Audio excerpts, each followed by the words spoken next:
At our divorce hearing, he puffed out his chest and boasted to the crowded room that he would finally live off my fortune. The spectators actually laughed with him. I stayed perfectly calm, passed the judge a single manila envelope, and whispered that he should check the date on his signature. Moments later, the judge laughed so hard that my husband turned ghost white. My name is Hannah. I am 34 years old, and I spent 5 years married to a man who thought my silence meant I was weak. He had no idea what I was hiding. Before I continue this story, let me know where you are watching from in the comments below. Hit like and subscribe if you have ever had to stand up to a toxic partner who underestimated your worth. Growing up, I was taught that hard work and loyalty were the foundations of a good life. I applied that philosophy to my career, building a specialized logistics software company from the ground up through sleepless nights and endless sacrifice. I also applied it to my marriage with Greg. Greg was 36 years old, a man who called himself a startup consultant. In reality, he spent more time draining our bank accounts on failed half-baked ventures than he ever did consulting anyone. I loved him, or at least I loved the charming, ambitious man I thought he was when we first met. Tonight was supposed to be a milestone celebration. It was our 5th wedding anniversary. I had rushed home from my office, taking only 20 minutes to change into a sleek emerald green dress that Greg used to love. I drove through the biting, bitter Chicago wind, navigating heavy traffic, just to meet him at a high-end steakhouse downtown. The restaurant was a fortress of polished mahogany, dim ambient lighting, and the low, sophisticated hum of expensive conversations. I handed my coat to the hostess, my heart fluttering with a rare sense of optimism. Greg and I had been distant lately. I blamed it on my long hours at the office and the immense stress of a massive secret corporate project I was currently working on. I genuinely thought tonight would be the night we finally reconnected, the night we put away our phones and remembered why we fell in love in the first place. I walked through the elegant dining room, my heels clicking softly against the hardwood floors as I scanned the plush leather booths for my husband. I spotted him near the back corner, but the warm, eager smile on my face froze instantly. Greg was not sitting alone with a bottle of champagne and 2 glasses. He was seated at a large round table for 4. To his right sat his mother Barbara, a woman who wore her intense disapproval of me like a badge of honor. To his left sat Ashley. Ashley was Greg's 24-year-old assistant. She was fresh out of college, always laughing a little too loudly at his terrible jokes whenever I visited his rented office space. Tonight she was wearing a tight, low-cut dress that looked entirely too inappropriate for a business dinner, let alone a couple anniversary celebration. I stopped a few feet from the table, my mind struggling to process the bizarre scene unfolding in front of me. Why was my mother-in-law here on our anniversary? Why was his assistant here? Greg looked up from his menu and saw me. There was no guilt in his eyes. There was no trace of an apology. He simply gestured to the empty chair across from him. "Sit down, Hannah," he said, his voice completely devoid of warmth or affection. "We need to talk." I pulled out the heavy wooden chair and sat down slowly, keeping my posture perfectly straight, despite the sudden trembling in my hands. A waiter approached immediately to offer sparkling water, but Greg waved him away with a sharp flick of his wrist. Barbara was staring at me with a satisfied smirk that made my stomach churn. Ashley was looking down at her manicured nails, though I could clearly see the corners of her mouth twitching upward in a suppressed smile. "What is going on, Greg?"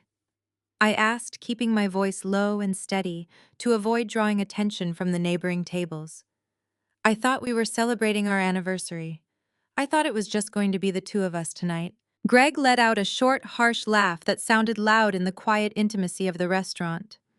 "We are celebrating," he said, leaning back in his leather chair and crossing his arms over his chest. "But not our anniversary. I am filing for divorce, Hannah." The words hit me like a physical blow. Divorce. Just like that, delivered between the appetizer plates in a crowded, expensive restaurant with his mother and his young assistant watching as an eager audience. I looked at him, searching for some sign of a joke, a terrible, cruel prank, but his face was set in stone. He looked smug, almost victorious. "You are filing for divorce," I repeated slowly, letting the shocking reality wash over me. "On our 5th anniversary. You bring your mother and your assistant to a steakhouse to tell me you want a divorce." Ashley is not just my assistant, Greg said, leaning forward and placing his hand deliberately over hers on the white tablecloth. She has been the only person supporting my entrepreneurial spirit while you have been locked away in your office. We are together, Hannah, and she is moving into the house tonight. I stared at their joined hands. The sheer audacity of his statement was almost too much to comprehend. My brain scrambled to make sense of the timeline, the deceit, the absolute disrespect. He was not just leaving me. He had been cheating on me with a woman 12 years his junior, and he planned to bring his mistress into the home that I had paid for with my own money. You think you are moving her into my house? I asked, my voice dropping an octave, becoming dangerously calm. The house that is exclusively in my name. The house that my software company funded entirely, because your consulting business has never turned a single dollar of profit. That is marital property! Greg snapped, his face reddening with sudden anger. The charming facade slipped, revealing the entitled man underneath. I am entitled to half of everything you have. You have been a terrible wife, Hannah. You never supported my ventures. You never believed in my consulting firm. You just cared about your stupid software. Ashley understands me. Ashley knows how to treat a real man. Ashley finally looked up, tossing her long blonde hair over her shoulder with a practiced air of innocence.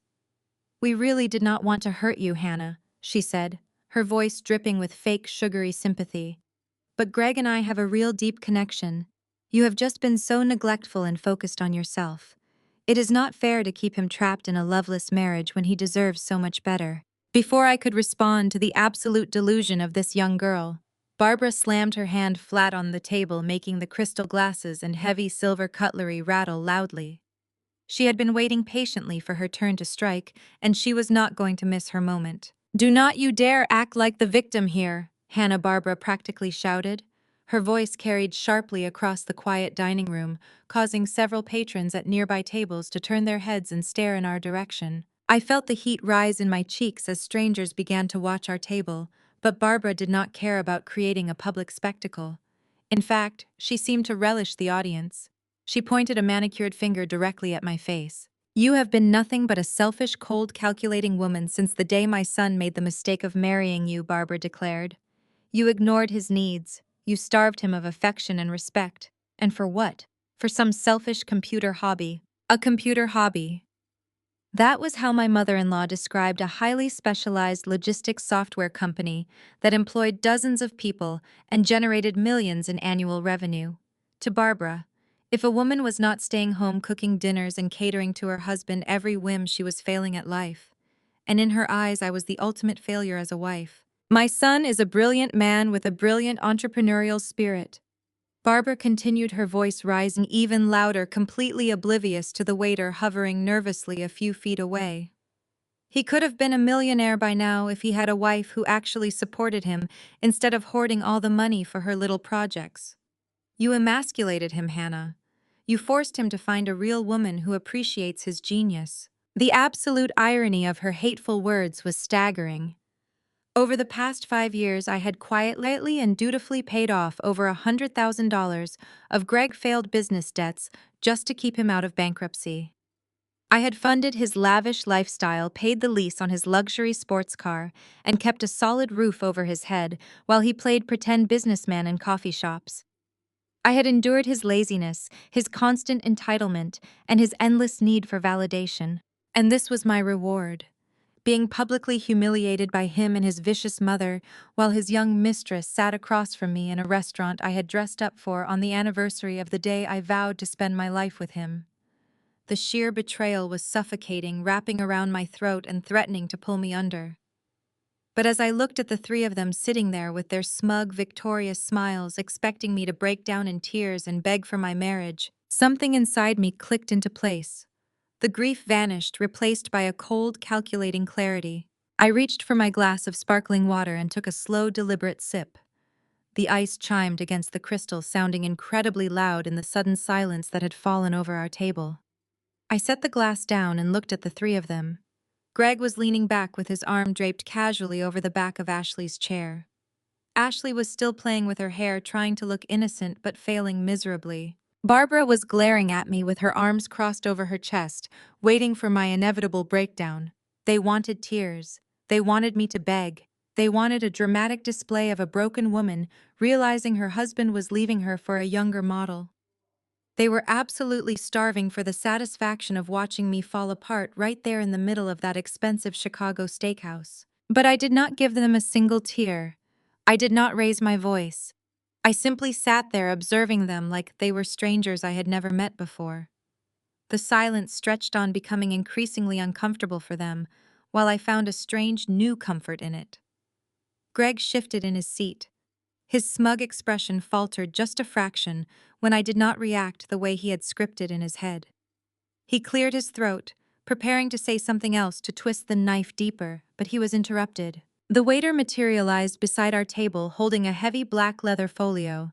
He looked incredibly nervous, clearly having overheard enough of the conversation to know he was walking into a war zone. He hesitated for a second before placing the folio gently in the center of the table right between Greg and me. Greg did not even look at the bill. He just waved his hand toward me with a dismissive gesture. Barbara reached out and snatched the leather folio before I could even move. She opened it and her eyes scanned the itemized receipt. I knew exactly what kind of damage Greg was capable of doing at a place like this. He always ordered the most expensive cuts of meat and the rarest vintage wines whenever he knew I was picking up the check.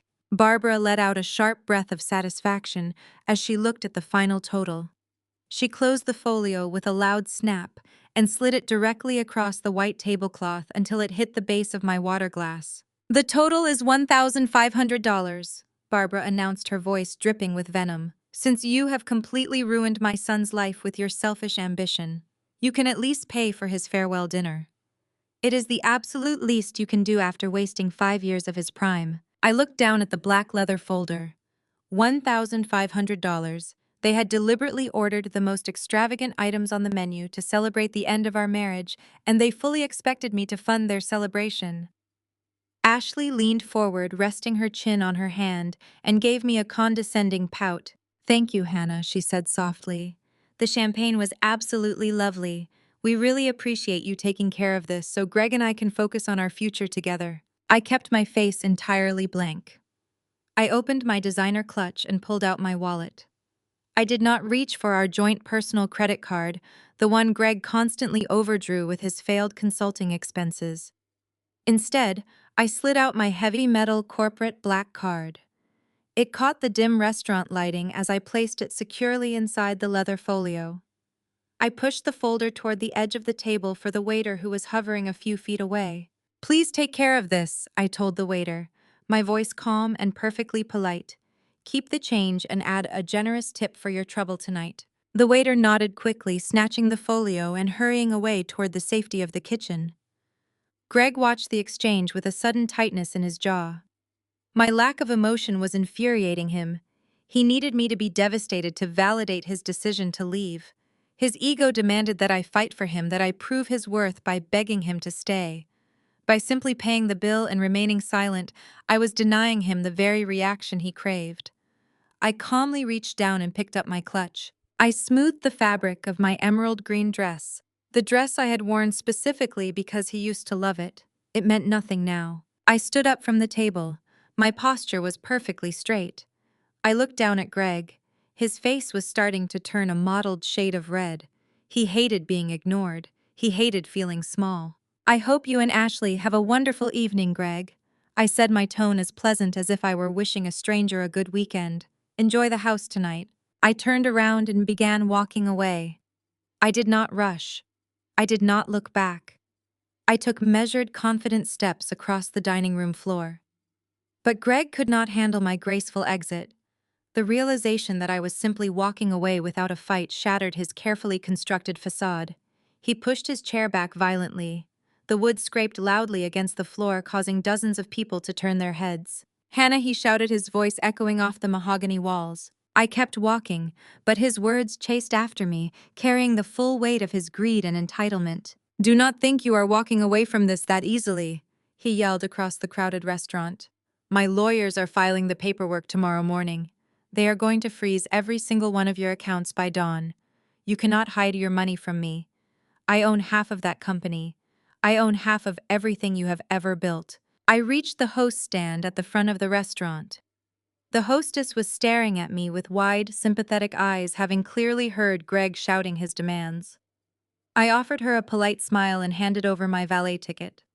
She rushed to retrieve my coat and radioed for my car. Behind me, I could hear Barbara trying to shush Greg, telling him not to cause any more of a scene now that he had made his point. Ashley was giggling softly, probably already imagining the millions of dollars she thought Greg was about to inherit from my life's work. I slipped my arms into my heavy winter coat and stepped out through the heavy glass double doors. The brutal Chicago wind hit me instantly, stinging my cheeks and whipping my hair around my face. The icy air felt incredibly refreshing. It cleared the lingering scent of Greg's expensive cologne from my senses. I stood on the sidewalk, taking a deep breath of the freezing air. I was not crying. My hands were no longer shaking. The crushing weight of trying to save a dead marriage, trying to support a man who constantly undermined me, trying to win the approval of a mother-in-law who despised me, it was all gone. Greg had finally done me the greatest favor of my life by ending things himself. The valet pulled my sleek black sedan up to the curb. I tipped him, handed him a $20 bill, and slid into the quiet sanctuary of the driver's seat. I closed the door, shutting out the howling wind and the noise of the city. The leather interior was warm, and the silence inside the cabin was absolute perfection. I sat there for a moment, gripping the steering wheel and staring out through the windshield at the bustling downtown traffic. Greg really believed he had me backed into a corner. He really thought he was about to walk away with half of my company and ruin my life in the process. I reached into my purse and pulled out my phone. The screen illuminated the dark interior of the car. I had kept my phone on silent all evening, intentionally ignoring the constant buzz of notifications while I navigated traffic to get to the restaurant. Now I opened my email application. I scrolled past the mundane marketing newsletters and daily operational reports from my team until I found the specific message I had been waiting for all week. The email was marked highly confidential and sent directly from the lead partner at my corporate law firm. I opened the message and read the short, precise text glowing on the screen. The words were simple, but they carried the weight of my entire future. The final signatures have been verified, and the legal transfer is complete. The acquisition of your logistics software company by Global Tech for $450 million is officially finalized. The funds will be secured in your private accounts by tomorrow afternoon. Congratulations, Hannah. You built something truly incredible. I read the number again.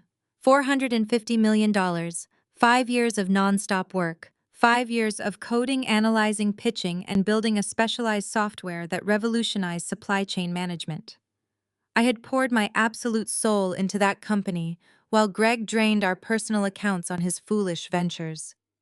He thought my business was just a hobby. He thought I was failing because I never bragged about my profits the way he bragged about his non-existent consulting contracts. I thought he was going to hire lawyers to freeze my accounts and take half of my life's work. I locked my phone screen and tossed it onto the passenger seat. A slow, genuine smile spread across my face. Let Greg have the house for the night. Let Ashley sleep in my bed and wear my winter coats. Let Barbara celebrate her son's supposed victory. They had absolutely no idea what they had just triggered. Greg thought he had masterfully ambushed me at dinner, but he was playing a game he did not even understand. I put the car into drive and merged smoothly into the Chicago traffic, leaving my husband and his illusions of wealth far behind me. The drive to the 3-story brick colonial we shared in Lincoln Park took exactly 22 minutes. I spent every second letting the reality of my new life settle into my bones. The heater blasted warm air, melting the Chicago chill from my fingertips. My mind was not replaying the humiliation at the restaurant. It was running calculations. I needed to pack a few overnight bags, gather my documents, and leave Greg to his empty victory. I pulled onto our quiet, tree-lined street and parked behind Greg's leased sports car. The house was dark, except for the amber glow of the porch light, casting shadows across the shoveled snow. I grabbed my purse, turned off the engine, and walked slowly up the front steps. I slid my house key into the brass deadbolt and turned. It did not budge. I pulled the key out, wiped it off, thinking the freezing temperature made the metal stick, and pushed it back in. Again, it refused to turn. I tried the doorknob, but it was locked. Before I could process what was happening, the heavy wooden door swung open from the inside. Ashley stood in the doorway, framed by the warm light of the foyer. She was holding a mug of tea, leaning casually against the doorframe like she owned the place. But it was not her presence that caught my attention. It was what she was wearing. Wrapped around her shoulders was my custom-tailored cashmere winter coat. The deep charcoal fabric draped over her frame, an expensive piece I purchased in Paris.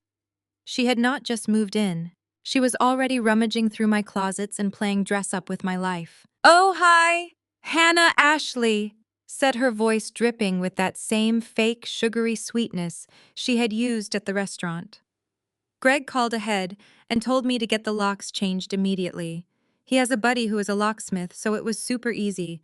We just did not feel safe knowing you could barge in here at any moment. You understand, right? I stood on the porch looking at this 24-year-old girl wearing my coat and holding my favorite ceramic mug. I could feel the bitter wind whipping around my legs, but the cold did not bother me anymore. Greg was incredibly predictable. He thought locking me out of my own home would break me. He thought denying me access to my clothes and my safe space would send me into a hysterical panic. He wanted me to scream and pound my fists against the door so Ashley could record it and prove to the world that I was the crazy, unstable wife. "We are making a lot of changes," Ashley continued, taking a slow sip of her tea. "Greg says your taste in core is way too sterile, like a corporate office. I am going to warm it up. Make it feel like a home for a real man. Contact Greg's lawyer if you want to arrange a time to collect your remaining things. We will box up whatever is left over and leave it in the garage." I looked at her, studying the smug satisfaction radiating from her expression. She thought she had won a massive prize, taking over the life of a wealthy, successful man. She had no idea that Greg was drowning in debt, that he had maxed out every line of credit to his name, or that his consulting business was a total illusion.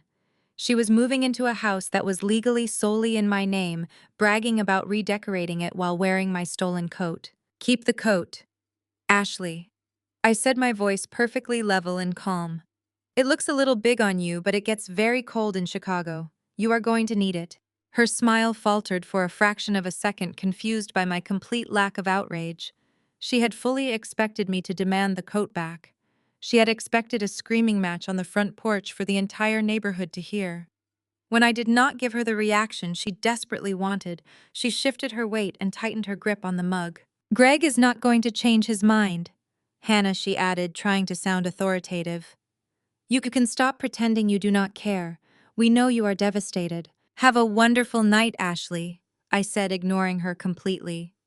"Make sure you check the furnace in the basement. It gets a bit drafty in the guest room." I turned and walked down the steps. I did not rush or look back at the house.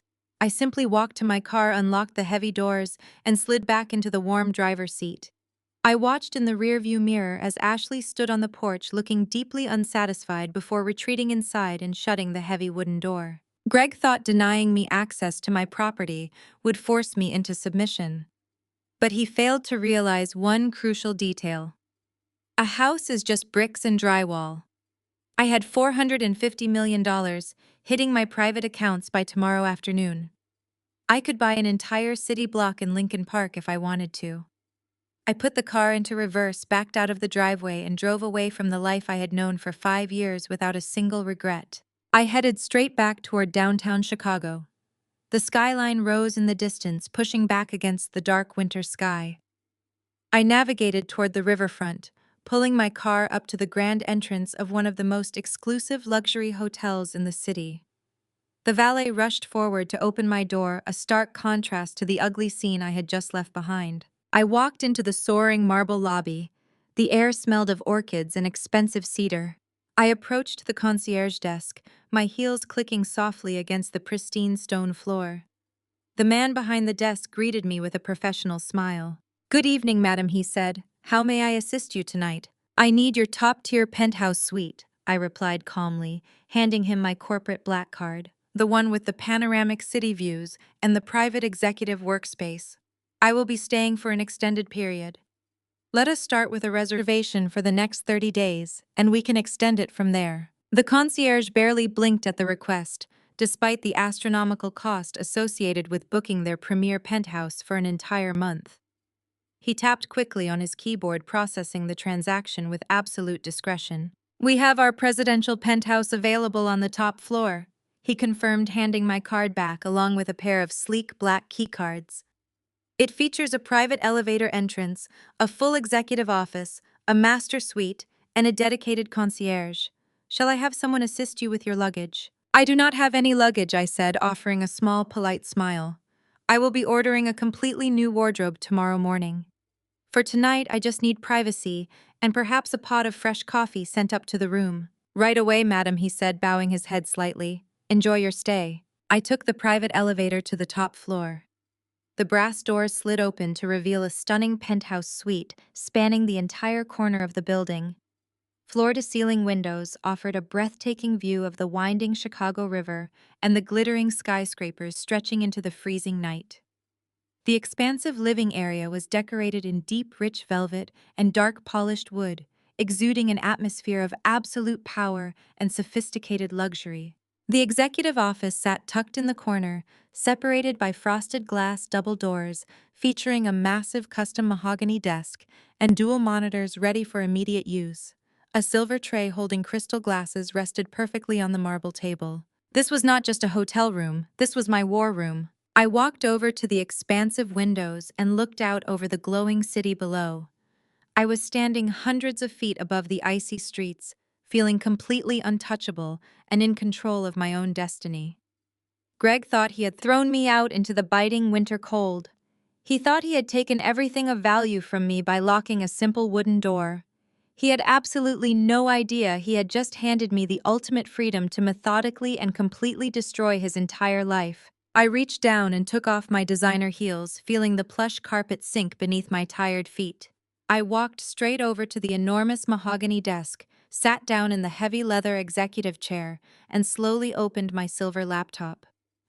Tomorrow morning, Greg and his aggressive lawyers were going to try to freeze my personal bank accounts and shamelessly claim half of my software company. Tomorrow morning, the real war would finally begin, and I was going to be perfectly ready for them. The morning sunlight sliced through the floor-to-ceiling windows of the penthouse suite, waking me long before my alarm was set to ring. I lay there for a moment, feeling the crisp sheets against my skin. There was no dread sitting heavy in my chest. There was only a sharp, tingling anticipation. I ordered room service, picking at fresh fruit, while a newly hired personal shopper delivered a tailored charcoal suit to the concierge downstairs. By 8 o'clock, I was dressed flawless and stepping out of my private elevator into the brisk Chicago morning. I took a luxury black car to my corporate office building. The headquarters of my logistics software company occupied the top 3 floors of a gleaming glass high-rise in the downtown district. As I walked through the sliding glass doors, the familiar hum of servers and quiet professional conversations wrapped around me like a protective shield. My assistant greeted me at the front reception desk, her eyes slightly wide. She handed me my morning espresso and lowered her voice, leaning across the polished quartz counter. She told me there was a man waiting in the main conference room who insisted he had urgent legal documents requiring my immediate signature. She added that he was incredibly rude to the reception staff and refused to leave until he saw me personally. I took a slow sip of my hot espresso, letting the bitter, rich taste center my thoughts. I knew exactly who it was and what he was carrying. I thanked my assistant and walked calmly down the long hallway toward the glass-walled conference room. Sitting at the head of my custom oak conference table was a man in his late 50s, wearing a flashy pinstripe suit. He had a smug, practiced smile pasted on his face and a thick leather briefcase resting in front of him. Next to him stood a younger man holding a thick manila envelope, looking uncomfortable in the pristine corporate environment. I walked into the room without closing the door behind me, leaving it open for my staff to visibly witness my complete lack of intimidation. The older man stood up, buttoning his suit jacket with a theatrical sigh. He introduced himself as Richard, representing my husband. The younger man stepped forward, thrust the thick manila envelope into my hands, and muttered that I had been officially served before hurrying out of the room. I did not drop the envelope or look at it with shock. I simply placed it flat on the wooden table and took the seat directly across from Richard. He sat back down, steepling his fingers and looking around my sprawling office space, with a greedy, calculating glint in his eyes. He told me that Greg wanted to keep things civil and out of the public eye. He said his client was willing to settle this divorce quietly provided I meet his reasonable initial demands. I gestured toward the envelope, inviting him to explain exactly what Greg considered reasonable. Richard opened his briefcase and pulled out a duplicate copy of the documents. He cleared his throat, adjusting his posture to appear more authoritative. He stated that Greg was requesting 50% ownership of my logistics software company. He claimed that because Greg had offered me emotional support and business advice during the early stages of my startup, he was legally entitled to half of my life's work. I kept my face perfectly still despite the absolute absurdity of the statement. Greg had never offered me a single piece of viable business advice. He could barely balance his own checkbook, let alone comprehend the complex algorithms that ran my logistics platforms. Richard did not stop there. He confidently continued reading down the list of demands. Greg was also requesting $20,000 a month in temporary spousal support. Richard argued that Greg had grown accustomed to a certain standard of living during our 5-year marriage and required significant financial assistance to maintain his lifestyle while he transitioned into a new living situation. Richard tapped the paper with his expensive fountain pen and stated that Greg demanded sole ownership of the marital home in Lincoln Park. Since Ashley had already moved in, and I had voluntarily vacated the premises the previous night, they argued that I had forfeited my right to the property. I sat back in my chair, letting a long, heavy silence fill the conference room. Richard shifted slightly, his smug smile faltering just a tiny bit under my steady, unblinking gaze. He had clearly expected me to erupt into a fit of rage or burst into terrified tears. Divorce attorneys like him thrived on high emotion and chaotic reactions. By giving him absolutely nothing, I was taking away his leverage. I finally leaned forward, resting my forearms on the cool oak table. I looked directly into his eyes and told him that his client's demands were duly noted. I informed him that my own legal counsel would review the documents and provide a formal response through the proper channels. Richard frowned, clearly dissatisfied with my lack of dramatic submission. He leaned closer, lowering his voice to a patronizing tone. He warned me that fighting Greg on these demands would be a very costly and humiliating mistake. He suggested that judges did not look kindly on wealthy, career-obsessed women who tried to leave their supportive husbands penniless in the cold. I stood up from my chair, ending the meeting abruptly. I looked down at him and politely suggested he focus on filing the paperwork rather than offering me unsolicited legal advice in my own office. I instructed my assistant to validate his parking and show him to the elevator. Richard snapped his briefcase, shut, his face flushing with irritation, and marched out of the room. As soon as the glass door shut behind him, I picked up the thick envelope and carried it into my private office. I dropped the ridiculous legal demands directly into the trash can next to my desk, without even breaking the seal. I already had my own legal team working around the clock, and I knew Greg's aggressive opening move was nothing but a desperate bluff. I sat down at my desk and opened my laptop to review the morning operational reports. Before I could even log into the secure server, my personal cell phone buzzed violently against the desk.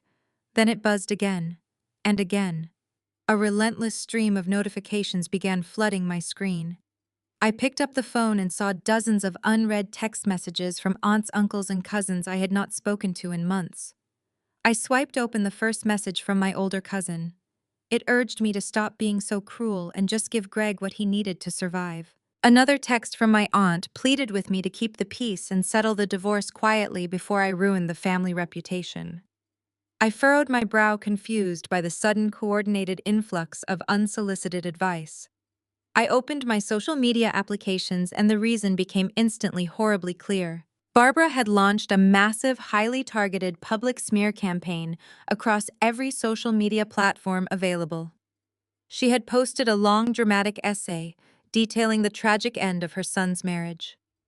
In her carefully crafted narrative, she painted herself and Greg as the innocent victims of a cold, heartless corporate machine. She wrote that I had locked Greg out of our finances, denied him basic emotional affection, and subjected him to years of psychological abuse. She claimed that I forced him to seek comfort in the arms of a younger, kinder woman just to survive the harsh reality of our toxic household. She attached a miserable-looking photograph of Greg, staring sadly out a window, probably taken while he was waiting for his room service in Aspen.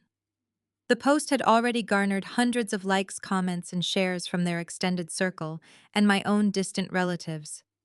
People were calling me a greedy monster and a terrible wife. They praised Greg for finding the courage to escape my supposed tyranny. Barbara was deliberately trying to destroy my personal reputation to pressure me into a swift financial settlement. She wanted me to feel so humiliated and alienated by my own extended family that I would hand over my company and my house just to make the public shaming stop. She expected me to crumble under the weight of social pressure and beg for mercy. Instead of feeling shame, I felt a sense of validation. Reading through the malicious comments and the manipulative lies only solidified my resolve. Every cruel message was just solid evidence confirming that walking away was the best decision I had ever made. They thought they were breaking my spirit, but they were merely exposing their own desperate greed. I calmly locked my phone and turned my attention back to my computer screen, perfectly prepared for whatever they tried next. The quiet hum of the climate control system in my office was a soothing contrast to the digital chaos unfolding on social media. I opened my email and began sorting through the morning operational reports. My logistics company moved millions of dollars in freight every single day, and I refused to let a bitter soon-to-be ex-husband distract me from the empire I had built. I reviewed shipping manifests and approved a new vendor contract, keeping my mind firmly anchored in the present. Work had always been my sanctuary. It was the one place where logic and hard data reigned supreme, and emotional manipulation had absolutely no power. I spent the next 2 hours completely immersed in my daily duties, ensuring that the massive acquisition deal with Global Tech remained entirely secure and unaffected by my personal life. The sunlight shifted across my large mahogany desk, signaling that the morning was slipping into afternoon. Everything was proceeding exactly as it should. That perfect tranquility shattered when rapid, heavy footsteps echoed in the hallway right outside my private office. I looked up from my dual monitors just as my lead accountant, David, practically burst through my glass door. David was a man who thrived on predictable spreadsheets and quiet routine. He had been with my company since the very beginning, managing both my corporate ledgers and my personal finances with meticulous care. I was normally the epitome of calm professionalism, but right now he looked absolutely terrified.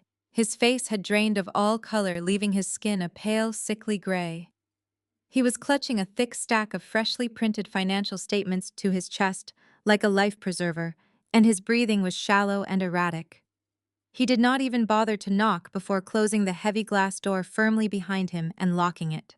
"Hannah, we have a massive problem," David said, his voice shaking as he crossed the room. "I am so sorry to interrupt your morning, but this could not wait for an email or a scheduled meeting. We have a catastrophic breach on your personal accounts." I remained seated, keeping my posture relaxed, to help ground his frantic energy. I told him to take a deep breath, sit down in the leather chair across from me, and explain exactly what was happening. David collapsed into the chair and practically dropped the stack of papers onto my desk. His hands were trembling as he spread the documents out, highlighting a series of transactions marked in bold red ink. "It is the joint high-yield savings account," David explained, his words tumbling out in a rushed, panicked stream. "The one you and Greg opened 3 years ago for emergency household repairs. I know you instructed me yesterday to put a hard freeze on all shared assets the moment you informed me about the divorce. I submitted the paperwork to the bank immediately. The freeze was supposed to be absolute, preventing either of you from withdrawing funds without dual authorization." I looked down at the red ink on the printed statements. A cold, heavy sensation settled in my stomach, but I kept my face entirely neutral. I asked David to tell me exactly what the numbers meant. "Somebody bypassed the security protocols overnight," David said, wiping a bead of sweat from his forehead. "Starting at 3 o'clock this morning, a rapid succession of wire transfers was initiated. They drained exactly $200,000 from the account. They moved the money in smaller increments to avoid triggering the bank's automatic fraud alert system, but they emptied the entire available balance by 4:30 in the morning. The money was wired to an offshore routing number that I cannot immediately trace. I stared at the staggering figure printed at the bottom of the page. $200,000. It was a massive sum of money representing years of my careful saving and disciplined financial planning. I asked David how someone could possibly bypass a hard freeze on a high-security account. I used the legacy telephone banking system, David explained, looking thoroughly defeated. Greg must have known that the online portals would be locked down the second the divorce proceedings began. Instead of trying to log in through the website, he called the automated phone service. Because it is an older system, it requires a different set of security clearances. He used your maiden name, his social security number, and the answers to the secondary security questions that he obviously memorized. He verbally authorized the transfers, masking them as pre-scheduled vendor payments for his consulting business. The automated system pushed the transfers through before the bank opened this morning, and before human eyes could verify the freeze order. The audacity of it was almost breathtaking. Greg had not just walked out of our marriage, he had actively plotted a sophisticated financial heist in the middle of the night. While I was sleeping in my hotel suite, and while his mother was drafting hateful social media posts to ruin my reputation, Greg was awake in the dark, stealing $200,000 of my hard-earned money. He had taken the funds to finance his new life with Ashley, ensuring they could maintain their luxurious facade without him ever having to work a real job. He probably thought he was a brilliant mastermind, orchestrating the perfect getaway. He likely assumed that because his aggressive lawyer had served me with those ridiculous demands this morning, I would be too distracted by the threat of losing my company to notice a missing $200,000 in a personal account. David leaned forward, his hands gripping the edge of my desk. He was bracing himself for my reaction, fully expecting me to shout or panic. "We need to call the police immediately, Hannah." He urged, his voice thick with urgency. "This is grand larceny. We have to file a formal cybercrime report and contact the fraud department at the bank right this second. If we move fast enough, the federal authorities might be able to intercept the wire transfers before they clear the offshore holding accounts. I can have our corporate lawyers draft a cease and desist order within the hour." I looked at David, watching the genuine distress in his eyes. He was a good man, and he was just trying to protect me. He saw $200,000 vanishing into the ether and saw nothing but a devastating loss. But I saw something entirely different. I saw the final fatal mistake of an arrogant, foolish man. Greg had always been greedy, but his greed had always been lazy. He liked the appearance of wealth without the discipline required to maintain it. By stealing that money, he had crossed a massive invisible line. He was no longer just a bad husband asking for an unfair divorce settlement. He had actively violated temporary financial protocols and committed documented financial fraud. Furthermore, he had done this while formally demanding spousal support under the guise of being completely broke. He had just handed me the exact ammunition I needed to destroy him in a court of law. I leaned back in my chair and looked away from the alarming bank statements. I pictured Greg sitting in our house wearing his expensive pajamas, transferring my money to Ashley so she could buy more designer coats. I pictured his smug face at the restaurant, thinking he had outplayed me. A slow, genuine smile began to spread across my face. It was not a smile of amusement. It was the sharp, cold smile of a woman who had just watched her enemy walk blindly into an inescapable trap. David stopped talking. He stared at me, his panicked expression shifting into deep confusion. He had expected tears or rage, and my quiet smile clearly unsettled him. "Hannah," he said softly, "did you hear what I just said? The money is gone. We need to call the authorities." I reached out and placed my hand over the stack of printed statements, gently tapping my index finger against the paper. "I do not want you to call the police, David." I said, my voice perfectly calm and measured. "I do not want you to call the bank's fraud department, and I absolutely do not want you to try and intercept those wire transfers." David blinked rapidly, his jaw dropping open.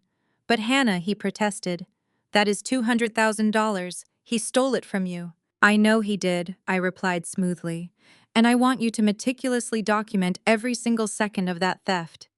I want you to print out the exact timestamps of the phone calls, the routing numbers he used, and the electronic signatures that authorize the transfers.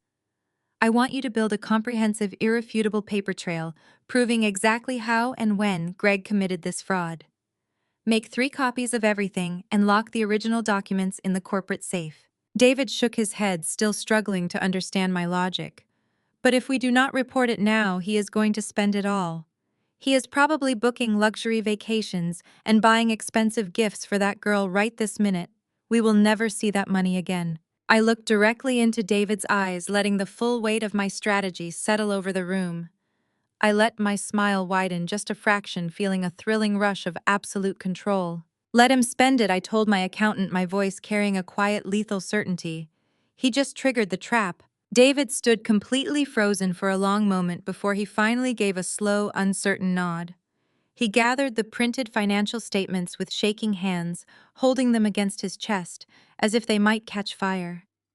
I watched him unlock my heavy glass office door and step out into the bustling hallway, closing it softly behind him.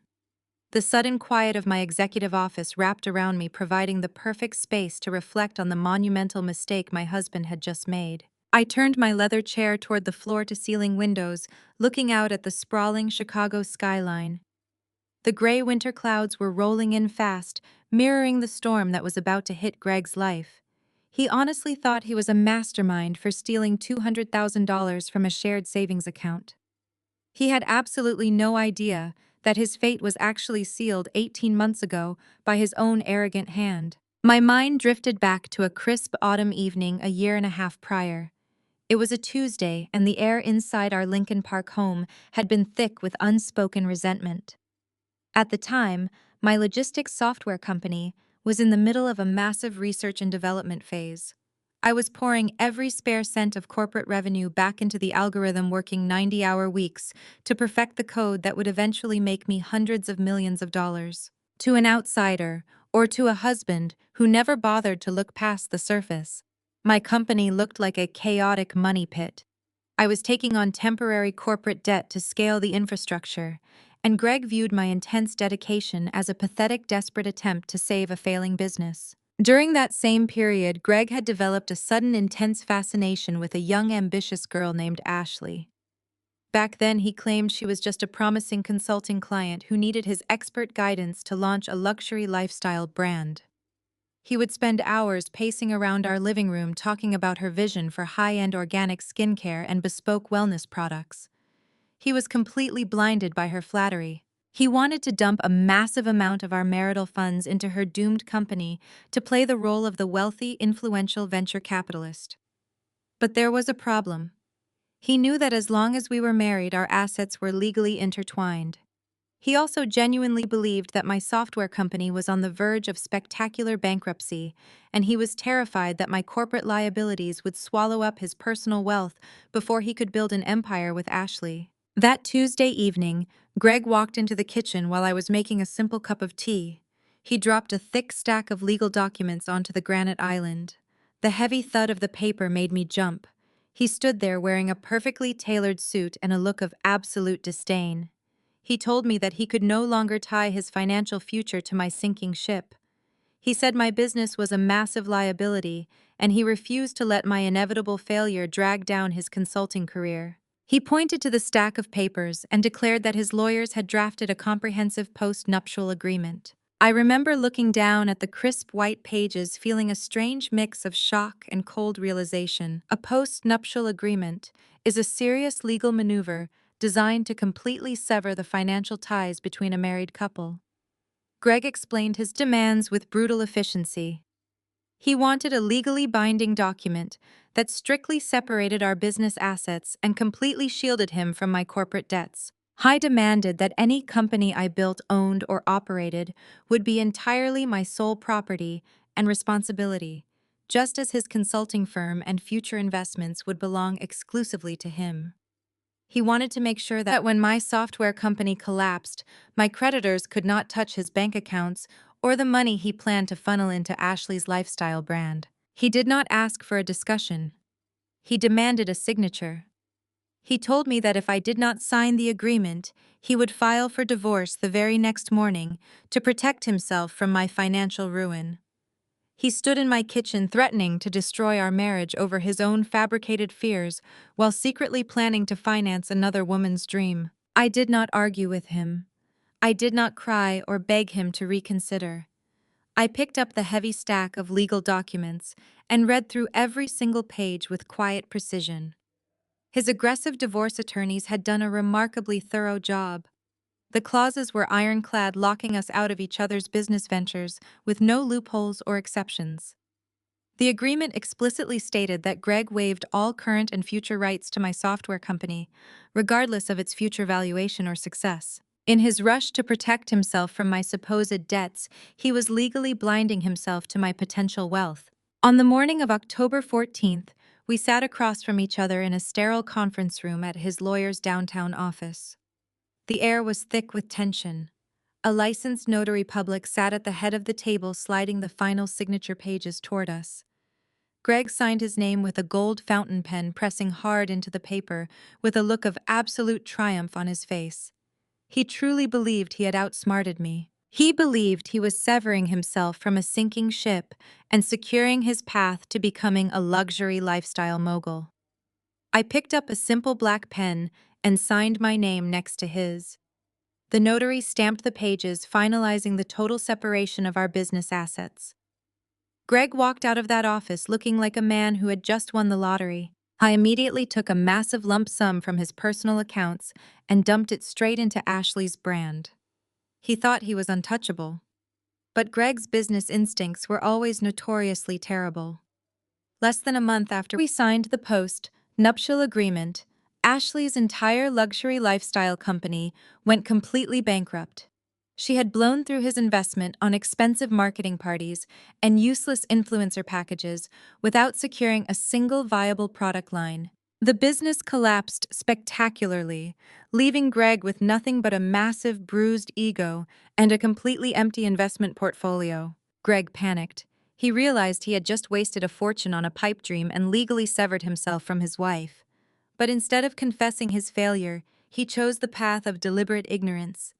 He assumed that because we were still married and living in the same house, the post-nuptial agreement was simply a piece of paper that could be forgotten. I remember coming home one evening and watching him feed his copy of the signed notarized agreement directly into the paper shredder in his home office. He watched the blades destroy the document with a look of frantic relief.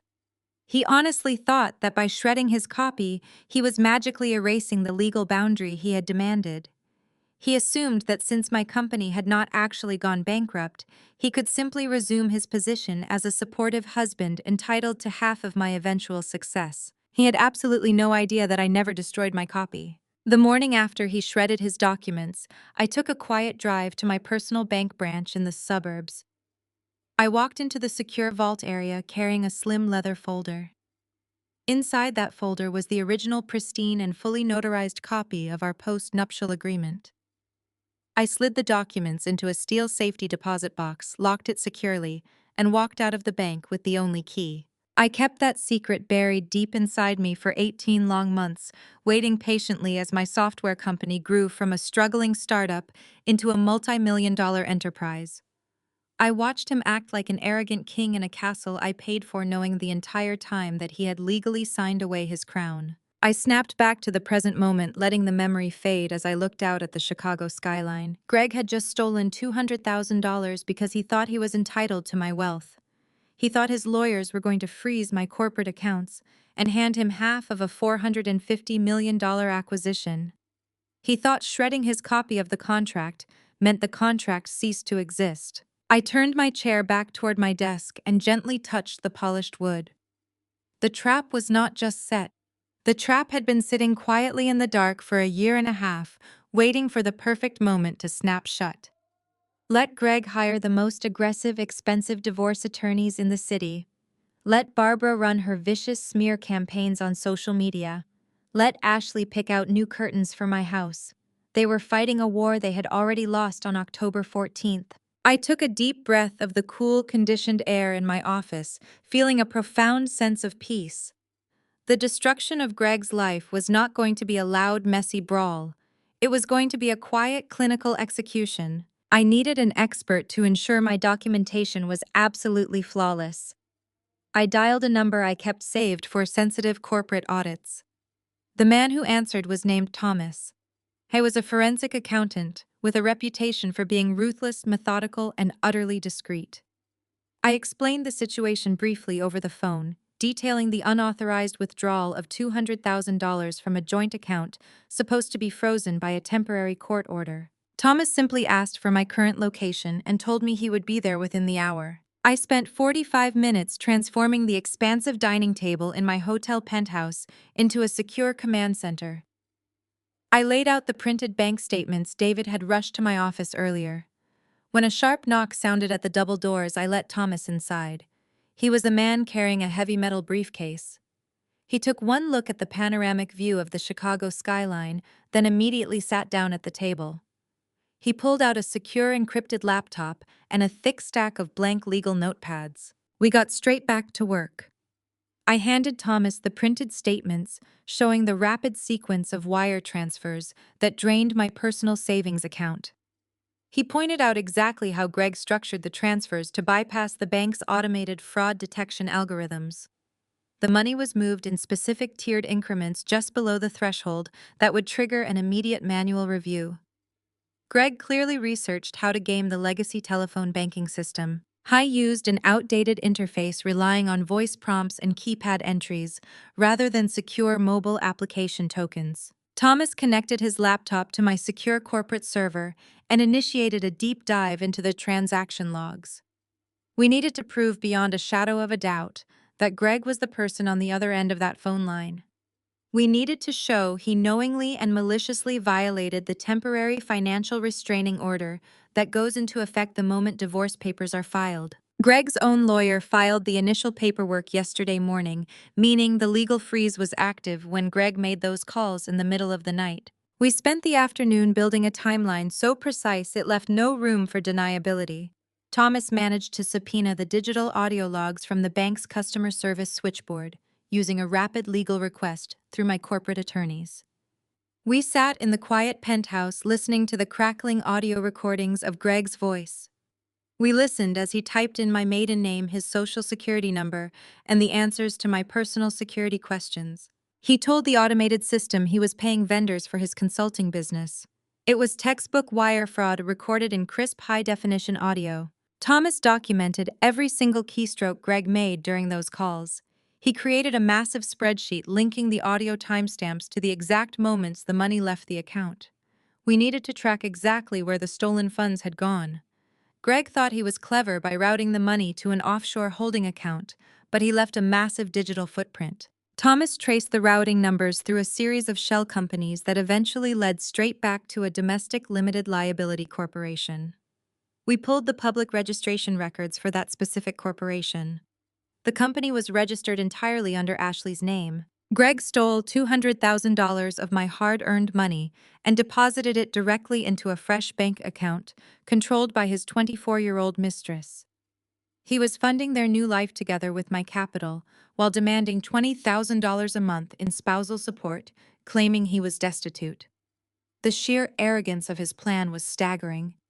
He handed me the absolute perfect weapon to destroy his credibility in front of any judge in the country.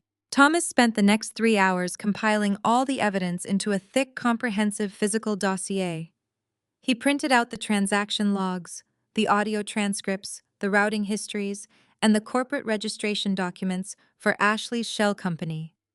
He organized everything with color-coded tabs and a detailed executive summary outlining every broken law and violated court order. He placed the massive stack of paper inside a heavy black binder and slid it across the dining table toward me. "This is bulletproof," Hannah Thomas said, taking off his wire-rimmed reading glasses and rubbing his tired eyes. He committed blatant financial fraud and deliberately violated a standing court order. The moment you present this binder to a judge, he will be held in contempt of court. He will be forced to repay every single cent immediately or face severe criminal penalties, including potential state jail time. I ran my hand over the smooth black cover of the binder. It felt heavy and solid like a loaded weapon. This binder represented my total salvation. It was the irrefutable proof that my husband was not the victimized supportive partner he was desperately pretending to be on social media. I was a calculating thief who tried to ruin me. I thanked Thomas for his incredible work and paid his exorbitant invoice without a second thought. It was the best money I ever spent. After Thomas packed up his secure laptop and left the penthouse, I walked over to the floor-to-ceiling windows. The sun had completely set, leaving the city illuminated by a million glowing lights. The winter wind was still whipping against the thick glass, but inside my suite, the air was perfectly calm. I walked back to the dining table and picked up the heavy black binder. I carried it into the master bedroom and placed it carefully inside the steel room safe, locking it with a secure digital code. I sat down on the edge of the bed, feeling a profound sense of clarity.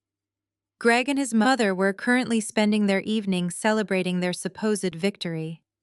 They were probably sitting in my house drinking my expensive wine and laughing at how easily they backed me into a corner. They thought I was currently crying in a hotel room, terrified of losing my logistics company. They had no idea.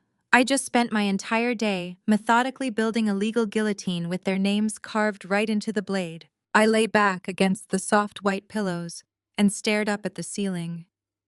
The trap was now fully armed and completely inescapable.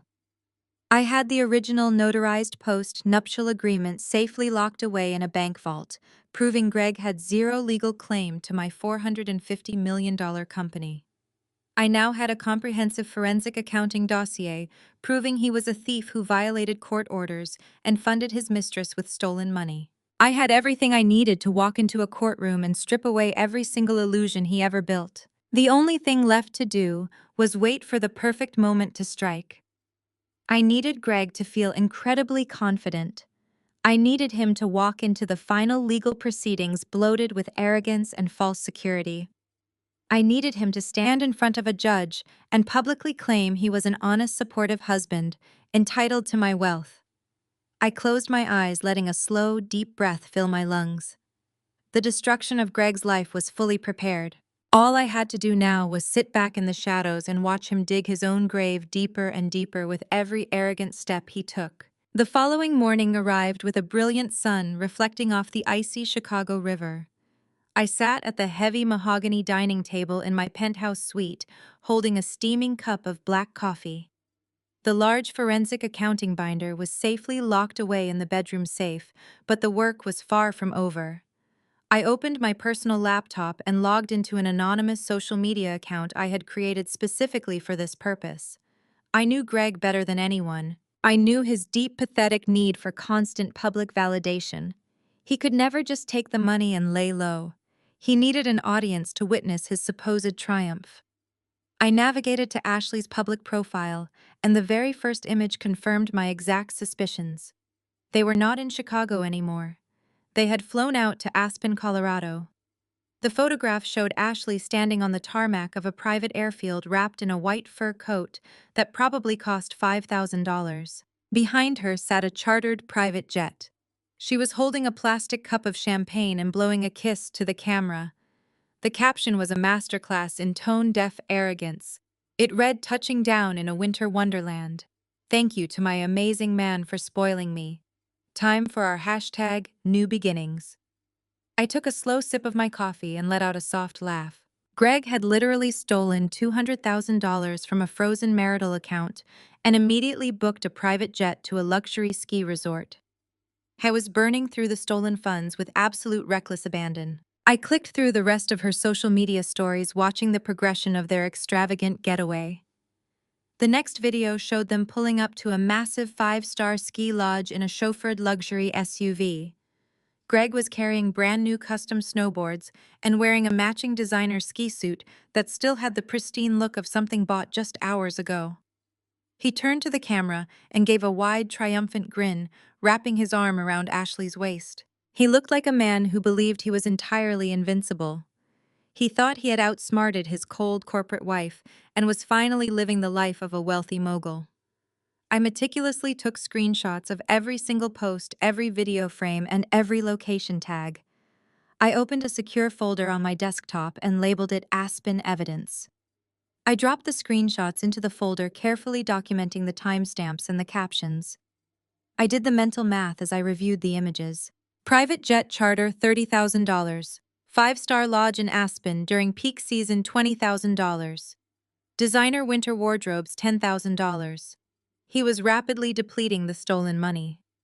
I drafted an email to Thomas attaching the screenshots and asking him to cross-reference the dates with the offshore account activity.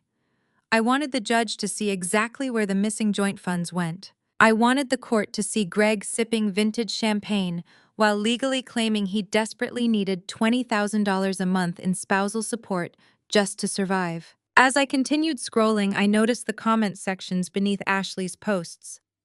Barbara was naturally the very first person to respond.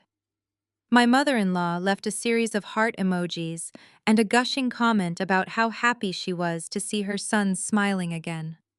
She wrote that Greg deserved every ounce of this luxury after enduring such a dark and oppressive chapter in his life. She was actively cheering him on, completely oblivious to the fact that her son was currently committing grand larceny to fund his ski trip. My personal cell phone buzzed next to my coffee mug. It was a text message from a mutual friend named Clara.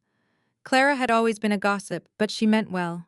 Her text read, "I am so sorry to bother you, Hannah, but have you seen what Greg is posting? People are absolutely appalled. He filed for divorce yesterday, and he is already parading his assistant around Aspen. Everyone thinks he lost his mind." I smiled at the message. Greg thought he was making me look like a bitter, abandoned wife, but his gross display of wealth and infidelity was actually destroying his own social standing. I typed a polite reply to Clara. I told her not to worry about me and that I was focusing entirely on my business right now. I knew the best way to handle the whispering crowd was to maintain a dignified silence while Greg made a complete fool of himself. I closed the social media application and switched over to my secure corporate email server. The contrast between Greg's reckless spending and my disciplined professional life was stark.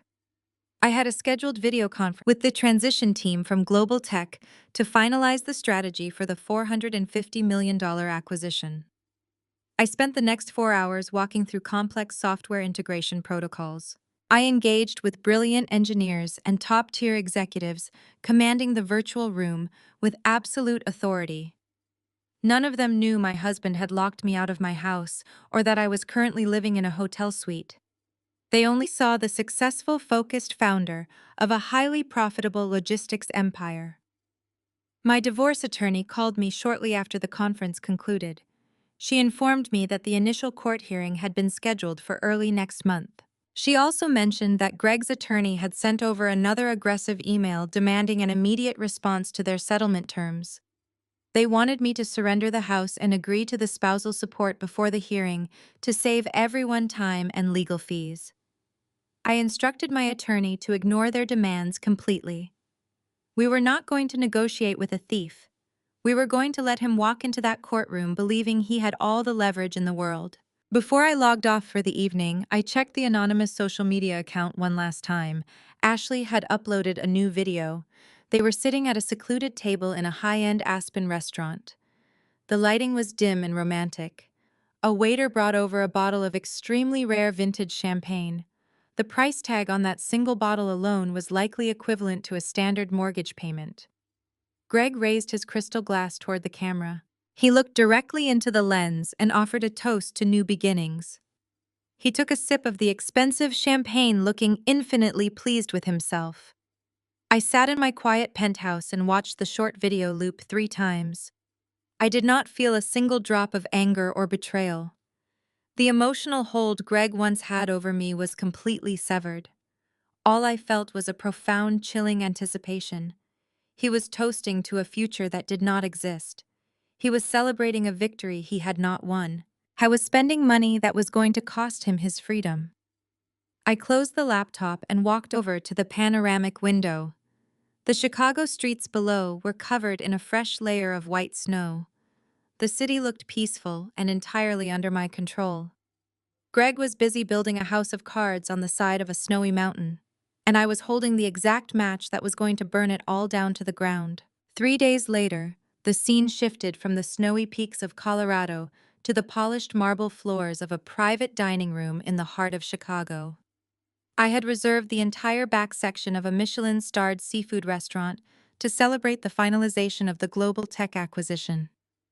This was an intimate, sophisticated gathering of the brilliant minds who made this $450 million deal possible. My lead developers sat across from the top-tier engineers from Global Tech exchanging quiet jokes about coding architecture and future integration plans.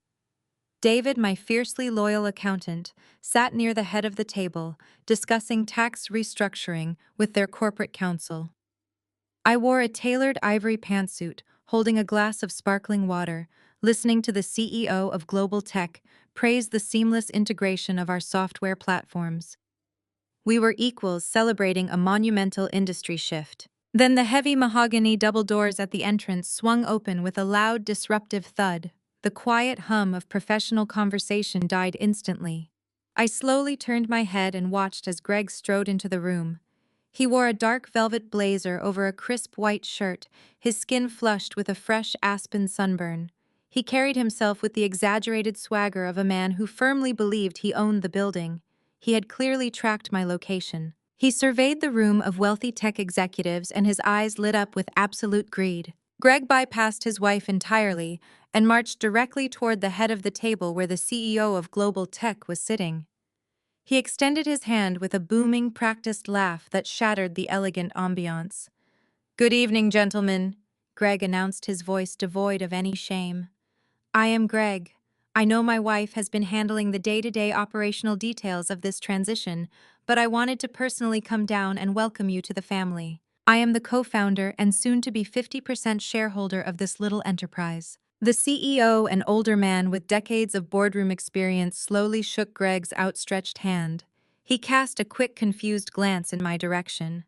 I offered him a serene, reassuring smile, silently signaling that he should let the man speak. The CEO pulled his hand back and politely asked Greg what exactly his role was in developing the logistics algorithms. Greg laughed again, waving his hand dismissively. "I am the big picture guy," Greg boasted, leaning casually against the table. "I handle the visionary strategy, while Hannah manages the spreadsheets. I am the one who encouraged her to take the initial risks.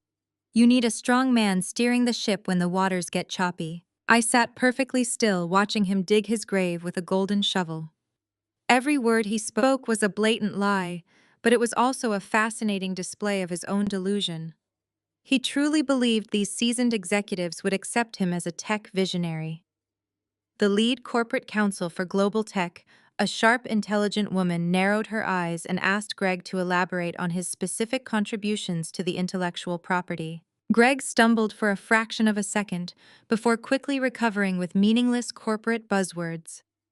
He talked about synergy and market disruption, completely failing to name a single actual feature of our software. Then his eyes landed on David, who was sitting rigidly in his chair, his knuckles white. Greg's smile turned cruel and vindictive. He recognized the man who had undoubtedly processed the frozen account alerts. "Speaking of synergy," Greg continued, his voice carrying across the silent dining room, "I have been reviewing the personnel roster. Once my 50% equity stake is officially formalized, I am going to be making some massive restructuring decisions. We have a lot of dead weight dragging down our profit margins." He pointed a finger directly at David. "People who cannot follow simple directives will be the first to go. I promise you, once I take the reins, we are going to replace these low-level employees with top-tier talent." A collective wave of shock rippled through my staff. Several of my lead developers shifted angrily in their seats, prepared to stand up and defend David. I caught their eyes and gave a microscopic shake of my head. I needed them to let Greg keep talking. Greg was actively threatening to terminate my loyal employees in front of the acquiring company, asserting ownership rights he absolutely did not possess. He was painting himself as a volatile, aggressive liability. The global tech executives exchanged deeply concerned looks, horrified by his unprofessional behavior. They were buying a stable logistics empire, and Greg was presenting himself as a chaotic wrecking ball. I let the silence stretch, letting Greg's threat hang heavy in the air. He looked around clearly, expecting the global tech executives to nod in agreement with his ruthless tactics. Instead, they looked at him with polite disgust. The CEO cleared his throat and firmly stated that human strictly governed by the acquisition contract, which had already been signed exclusively by me. Greg waved his hand, completely missing the warning tone. Contracts can always be amended, Greg said, leaning closer to the CEO. When you hold half the cards, you get to shuffle the deck. That is just basic business. Greg finally turned his attention to me. He looked down at my ivory pantsuit with a sneer of triumph. He thought he had just asserted dominance over my entire professional world. He thought he had humiliated me in front of my new corporate partners and terrified my staff into submission. He walked over to where I was sitting and leaned down, placing his hands heavily on the back of my chair. You look tired, Hannah, he whispered loudly enough for the executives to hear. You should really go back to your little hotel room and get some rest. Let the adults handle the transition from here. I did not shrink away from him. I calmly picked up my glass of sparkling water and took a slow sip. The ice chimed against the crystal, echoing the exact sound from our anniversary dinner. I looked up at him, my expression empty of fear. It was a beautiful evening, Greg, I said, my voice perfectly level. Thank you so much for stopping by and sharing your strategic vision with our new partners. I am sure they will remember this specific conversation for a very long time. Greg smiled confidently, assuming my polite response was a total surrender. He straightened his velvet jacket, offered one last booming farewell to the baffled executives, and marched out through the mahogany doors. The moment they clicked shut, the entire room let out a collective breath. David looked at me with anger and confusion. The CEO of Global Tech leaned forward, asking me if we were going to have a legal problem regarding ownership. I set my glass down and smiled at the executives. I assured them with absolute certainty that the man who just left the room was nothing more than a temporary nuisance who had absolutely no legal claim to a single line of our code. I told them to enjoy their dinner because the only thing Greg was going to restructure in the near future was his own catastrophic bankruptcy. The morning of the mandatory mediation arrived with a heavy gray sky that threatened snow. My lawyer, Diane, met me in the lobby of a neutral downtown office building where the mediator had reserved a large conference room. I wore a simple beige sweater and flat shoes, intentionally softening my appearance. Diane carried my secure briefcase, but she knew the strategy. We were not there to fight. We were there to surrender, or at least to put on the most convincing performance of a surrender Greg had ever seen. The conference room was sterile and cold, dominated by a long frosted glass table and uncomfortable ergonomic chairs. We took our seats on the far side of the table, waiting in silence. 10 minutes past the scheduled start time, the heavy wooden door swung open. Greg walked in first, wearing a tailored navy suit and a smirk that suggested he had already won the lottery. He was followed closely by his aggressive attorney, Richard, who carried an oversized leather briefcase. But the most jarring addition to their team was Barbara. My mother-in-law strutted into the room wearing a bright floral dress that felt violently out of place in a legal setting. She carried a designer handbag and glared at me the moment she crossed the threshold. In a standard mediation, family members are strictly prohibited, but Greg had apparently claimed he needed profound emotional support due to the severe psychological distress I had allegedly caused him. I kept my eyes focused on my hands folded in my lap, acting exactly like a woman who felt intimidated by their united front. The mediator, a calm older man named Mr. Harrison, took his seat at the head of the table. He explained the ground rules for the session, emphasizing that we were there to find an equitable compromise without the brutal expense of a public trial. Greg leaned back in his chair, draping his arm casually over the backrest, projecting an aura of total dominance. Richard immediately took control of the conversation. He opened his briefcase and pulled out a thick stack of printed articles detailing the Global Tech acquisition. He slapped the papers onto the glass table, making sure the bold headlines faced my direction. He announced that his client was fully aware of the $450 million valuation and was prepared to be incredibly reasonable regarding his fair share of the marital estate. I kept my head bowed, my shoulders slightly hunched, physically shrinking away from Richard's aggressive posturing. Diane placed a comforting hand on my arm, playing her part as the protective but ultimately outgunned attorney. Richard cleared his throat and stated that Greg was not seeking a full 50% of the acquisition, which he generously claimed would bankrupt the transition process. Instead, Greg was willing to walk away cleanly for a guaranteed untaxed buyout of exactly $80 million. Richard declared this was a bargain, considering Greg had sacrificed his own lucrative consulting career to provide me with the emotional stability and business acumen required to build my software empire. $80 million. The number hung in the sterile air of the conference room. Greg was demanding $80 million for sitting on my couch and draining our joint savings account. I bit the inside of my cheek to keep from smiling. I looked up slowly, letting my eyes widen in manufactured panic. I let my voice tremble just a fraction as I asked how they could possibly justify a number that massive. I stammered, looking helplessly at Diane, acting as though the sheer magnitude of the demand had completely overwhelmed my senses. My performance was flawless, and Greg devoured every single second of it. Seeing my apparent weakness, Barbara decided to insert herself into the legal proceedings. She leaned forward, pointing a manicured finger directly across the glass table. She told the mediator that $80 million was barely enough compensation for the absolute misery her son had endured. She called me a cold, barren corporate machine who had neglected her marital duties for 5 years. She claimed I had isolated Greg from his family, starved him of basic affection, and forced him to live in the shadow of my relentless, selfish ambition. She spoke with such vitriol that Mr. Harrison actually held up his hand, attempting to restore order to the mediation. "Please, Mr. Harrison," I said softly, my voice barely above a whisper. I kept my gaze fixed firmly on the glass table. "It is fine. Let her speak. I know they are very angry with me." Barbara let out a harsh, vindictive bark of laughter. "You are right, we are angry, Hannah," she sneered. "You treated my son like a burden while you hoarded all the wealth he helped you create.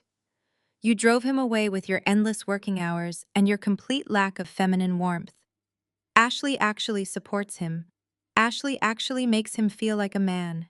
You are just a bitter woman who cares more about computer code than human connection. You owe him this money for stealing the best years of his life." Mr. Harrison frowned deeply, clearly uncomfortable with the vicious personal attacks, but Greg placed a restraining hand on his mother's arm. He wanted to play the benevolent injured party. Greg looked across the table at me with an expression of profound condescending pity. "He told me that he did not want to ruin me, Hannah. He said he just wanted what was fair. He claimed he had spent countless nights giving me strategic business advice, helping me navigate the corporate landscape, and providing the foundation I needed to succeed." He leaned forward, lowering his voice to a tone of false intimacy, and told me that if I just signed the $80 million settlement today, he would graciously drop the demands for the house and the monthly spousal support. I let out a shaky, trembling breath. I looked at Diane, who shook her head slightly, acting as though she was desperately trying to stop her client from caving under the pressure. I turned my attention back to Greg, letting a look of total defeat wash over my face. I needed him to believe that he had completely broken my spirit. I needed him to feel so incredibly powerful that he would blindly rush into the final fatal step of my trap. I reached up and tucked a stray strand of hair behind my ear, my hand visibly shaking. "Greg," I said, my voice cracking perfectly, "I just do not understand how we got here. I built that company from scratch. You were always busy with your own consulting firm. We always kept our work separate. How can you say we built this together when you were focused on your own clients all those years?" Richard jumped in immediately, sensing an opportunity to hammer the final nail into my coffin. He aggressively stated that marital assets are considered joint property under the law, regardless of who did the literal typing on the computer. He argued that Greg's consulting business was a shared endeavor as well, and that their financial lives had always been deeply and legally intertwined from the moment we said our wedding vows. Richard insisted that any attempt to separate our business histories now was a desperate, transparent attempt to hide assets and avoid a fair marital distribution. I looked down at the cold, polished glass table, hiding the sharp, predatory calculation in my eyes. The charade was working flawlessly. Greg's massive ego was completely blinding him to the reality of the situation. He felt utterly invincible in this quiet room, shielded by his aggressive lawyer and loudly cheered on by his hateful mother. I desperately needed to push him slightly further down this highly destructive path. I needed him to commit his fabricated lies to official sworn legal documentation. I needed him to formally merge our financial histories under the penalty of perjury. I took a slow, shaky breath and lifted my eyes to meet his. I let my shoulders slump just a fraction more, allowing the picture of a completely defeated woman to fully take shape in the harsh fluorescent lighting of the conference room. I gripped the edge of the frosted glass table, my knuckles turning white, as if I were clinging to a life raft in a violent storm. "Greg," I said, my voice trembling with manufactured desperation, "I need you to think about what you are doing right now. Are you absolutely sure you want to claim we built our businesses together? Are you sure you want to merge our financial histories under oath?" He stared at me for a long moment, his dark eyes wide with a sudden thrilling rush of absolute power. He honestly thought he was witnessing the exact moment my spirit broke. The silence in the room stretched out thick and suffocating before Greg let out a loud, cruel laugh. It was a terrible sound echoing off the sterile walls and bouncing back at me. He leaned forward, resting his elbows on the table, and looked at me like I was a pathetic child begging for a mercy he had absolutely no intention of giving. "Oh, Hannah," he said, shaking his head with a condescending smile. "Do you really think you can scare me out of getting what is rightfully mine? Do you think a little threat about being under oath is going to make me walk away from $80 million? We were married for 5 years.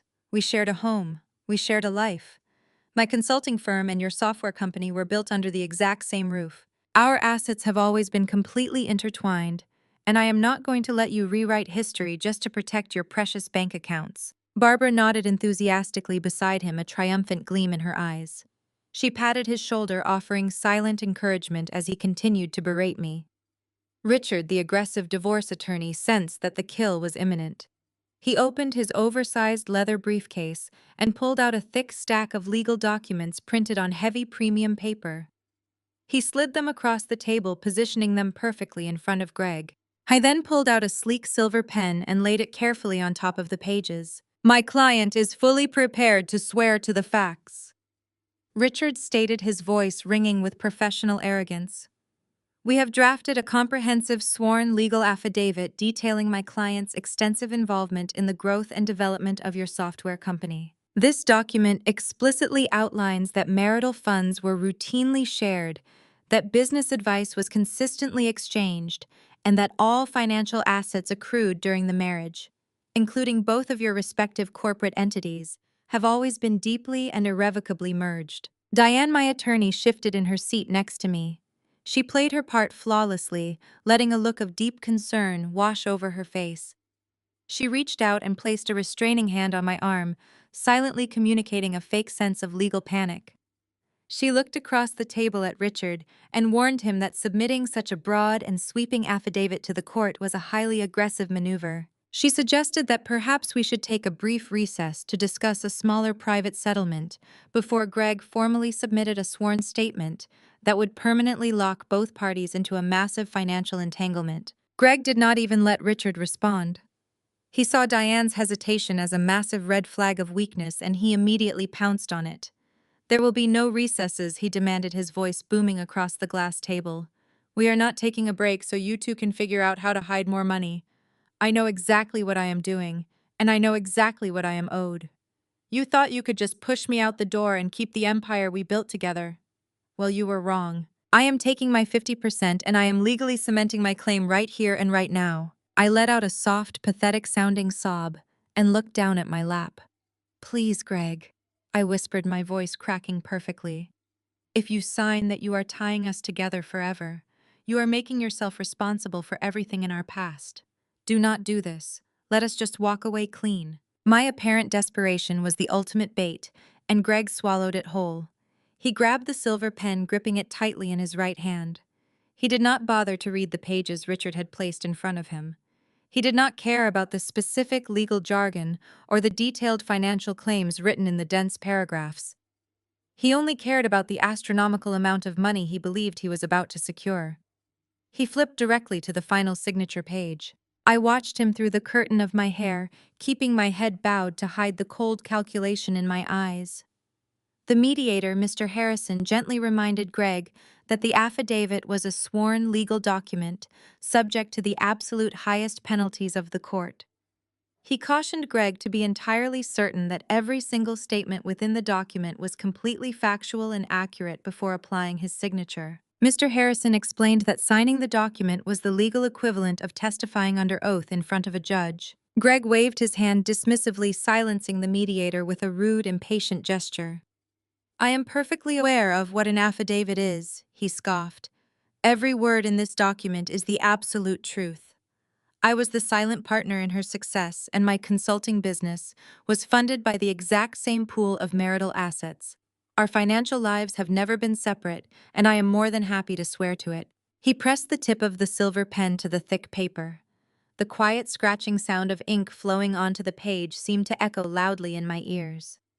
He signed his full legal name with a series of quick, aggressive strokes, adding a dramatic flourish at the very end. He then dated the document, his handwriting large and overly confident. He slid the paper over to the notary public, who had been sitting quietly in the corner of the room. The notary reviewed the signature, applied a heavy embossed stamp to the bottom of the page, and signed her own name, finalizing the legal process. Barbara let out a long, satisfied sigh, leaning back in her chair with a look of total victory. Richard gathered the stamped documents and tucked them securely back into his oversized leather briefcase, snapping the brass locks shut with a sharp, definitive click. They all looked across the table at me, expecting to see a woman completely crushed by the weight of her impending financial ruin. They had no idea what they had just done. Greg had just willingly, arrogantly, and enthusiastically signed a sworn legal affidavit, claiming he was deeply involved in my software development and that our business assets had always been inextricably intertwined. He had just legally sworn under oath that our corporate lives were completely merged. He did this fully believing it was the key to unlocking an $80 million payout. But I knew the absolute truth. I knew about the original notarized post-nuptial agreement currently resting in my secure bank vault. The agreement that Greg himself had aggressively demanded and signed 18 months ago. The agreement that explicitly, legally, and permanently severed our business assets, protecting him from my debts and blocking him from my wealth. By signing this new affidavit today, Greg had directly contradicted the terms of his own legally binding contract. He had sworn to a reality that he previously paid expensive lawyers to dismantle. He had just committed textbook perjury in front of a licensed notary and a court-appointed mediator. He had handed me the exact legal weapon I needed to ensure his complete and utter destruction. Mr. Harrison let out a heavy sigh, breaking the silence that followed the stamping of the notary seal. He looked across the frosted glass table at Diane and me, his expression reflecting a mixture of professional neutrality and underlying pity.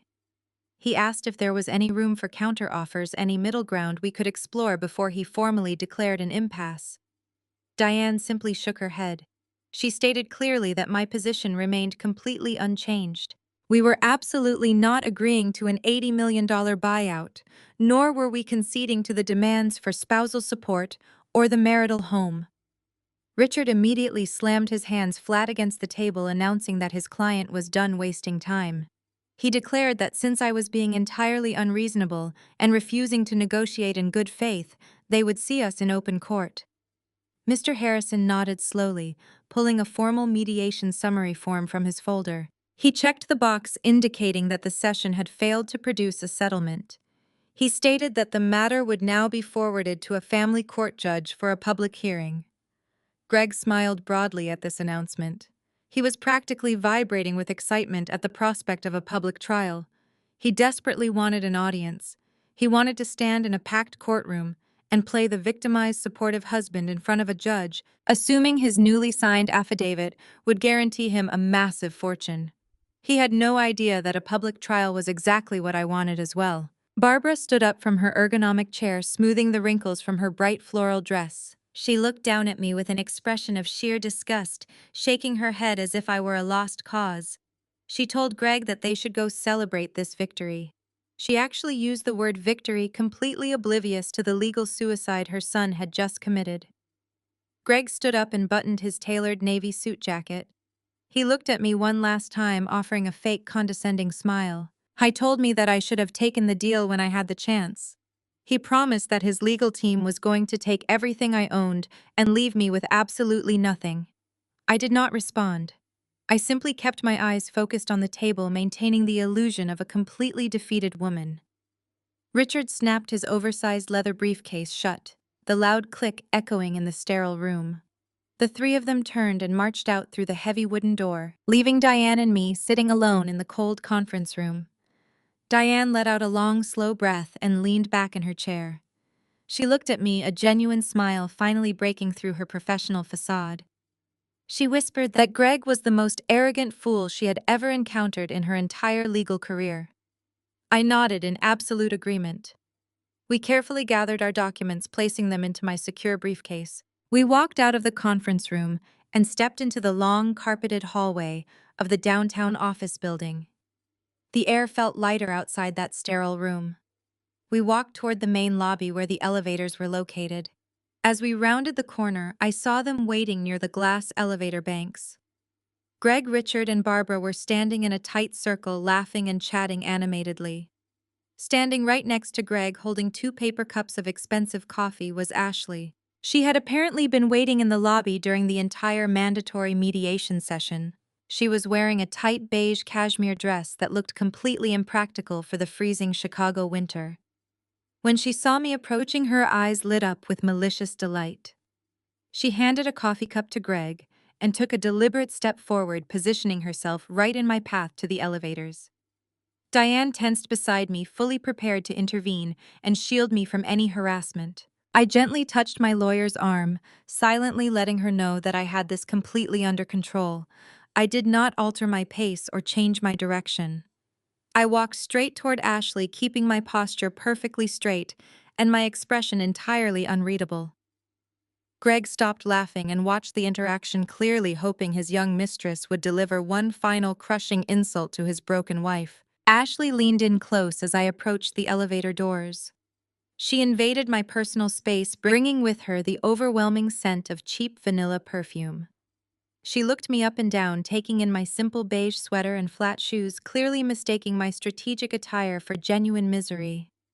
She leaned her head closer to mine, her voice dropping to a harsh, mocking whisper intended only for my ears. She told me that Greg had just texted her the good news about the failed mediation. She smiled, showing off her perfectly whitened teeth. "I cannot wait to redecorate your office," she whispered, her tone dripping with toxic sweetness. She promised that once they took over the company, she was going to tear out my sterile corporate furniture and turn the executive suite into a warm, inviting space for her and Greg to run their new empire. She was deeply, truly convinced that she was about to become the wealthy co-owner of a massive logistics software firm. She was banking her entire future on Greg's empty promises and stolen money. I stopped walking and turned my head to look directly into her eyes. I did not flinch. I did not display a single ounce of the devastation she so desperately wanted to see. I let a slow, deadpan smile spread across my face. It was a cold, hollow expression that immediately caused her smug grin to falter. I leaned in just a fraction of an inch, my voice perfectly level and calm. "I would focus on finding a good bankruptcy lawyer first," I replied. Ashley physically recoiled from my words, taking a sudden step backward. Her brow furrowed in confusion, her brain struggling to process why a supposedly ruined woman would deliver such a chilling, cryptic warning. She looked over at Greg, searching his face for reassurance, but he had only caught the very end of the interaction. He glared at me, completely misinterpreting my calm demeanor as a pathetic attempt to save face in front of his new partner. The brass doors of the elevator slid open with a soft chime, interrupting the tense standoff. I stepped inside the empty car, and Diane immediately followed, taking her place beside me. I turned around to face the lobby as the heavy doors began to slowly close. I maintained steady eye contact with Greg, holding his gaze until the very last second. He offered one final arrogant smirk, fully believing he had secured his ultimate victory today. He believed the impending public court hearing was going to be his crowning moment of triumph. He was walking directly into a bloodbath, and he was doing it with a massive, eager smile on his face. The elevator doors clicked shut, cutting off his smug expression and plunging us into the quiet descent toward the ground floor. The subtle downward motion of the car felt incredibly grounding. I took a deep, cleansing breath, letting the tension of the mediation charade completely leave my body. The performance was officially over. We had secured the sworn perjury affidavit, effectively locking Greg into a legal corner he could never escape. He had handed me the exact rope I needed to hang him. The upcoming public hearing was no longer just a simple divorce settlement. It was going to be a highly orchestrated, devastating execution of his financial and social life. I looked over at Diane, who was already pulling out her mobile phone to contact our forensic accounting team. We needed to finalize the binders and prepare the explosive evidence for the judge. The battlefield was set, the enemy was blissfully ignorant, and I was absolutely ready to watch his entire world burn. The morning of the public hearing arrived with a biting chill that cut straight through the heavy wool of my tailored winter coat. Diane and I walked up the wide concrete steps of the downtown Chicago courthouse, our breath visible in the freezing air. The massive stone pillars framing the entrance looked imposing, designed to make a person feel small and insignificant. I did not feel small. I felt like a predator walking into a cage match where the opposition had willingly locked the door behind them. We rode the elevator up to the family court division in total silence. Diane carried my secure leather briefcase, holding it tightly against her side. That briefcase contained the forensic accounting documents, the stamped perjury affidavit from our mediation session, and the post-nuptial agreement. It held the destruction of my husband. We stepped out of the elevator and walked down the corridor toward our assigned courtroom. The echo of my heels against the linoleum flooring sounded like a countdown. As we approached the heavy oak double doors of the courtroom, the low hum of eager conversation drifted out into the hallway. Greg had not just invited his immediate inner circle. He had turned this legal proceeding into a spectator sport. I pushed the wooden door open and stepped into the gallery. The room was packed. It looked less like a venue for a solemn legal hearing and more like a twisted family reunion. Greg had invited aunts, uncles, and distant cousins I had only met once at our wedding. They had arrived early to secure front row seats to my financial ruin. Sitting right in the center of the first row was Barbara. She was wearing a bright pink blazer, looking like she was attending a brunch rather than a divorce trial. Next to her sat Ashley. Ashley was dressed in a tight black skirt suit that looked like a cheap imitation of corporate attire, clutching a designer handbag that I was absolutely certain Greg had purchased using my stolen savings. When I walked down the center aisle, a noticeable hush fell over Greg's family. Dozens of eyes tracked my movements. I felt their hostile glares burning into my back, but I did not break my stride. I walked with my head held high, my posture projecting nothing but calm, unwavering authority. I took my seat next to Diane at the petitioner's table. I arranged my notepad and pen with deliberate, measured movements. Across the aisle, Greg was sitting next to his aggressive attorney, Richard. Greg looked like he had just conquered the world. He was wearing a brand new charcoal gray suit, his hair perfectly styled, his posture relaxed and arrogant. He leaned over and whispered something to Richard, and both men chuckled softly. They were completely convinced that today was merely a formality. They believed the sworn affidavit Greg signed during mediation was the magic key that would force the judge to hand over $40 million. The heavy wooden door behind the bench swung open, and the bailiff instructed the courtroom to rise. Judge Miller stepped up to the bench.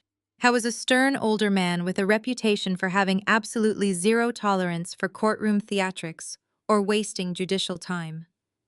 He sat down, adjusted his glasses, and looked over the stack of preliminary files resting on his desk.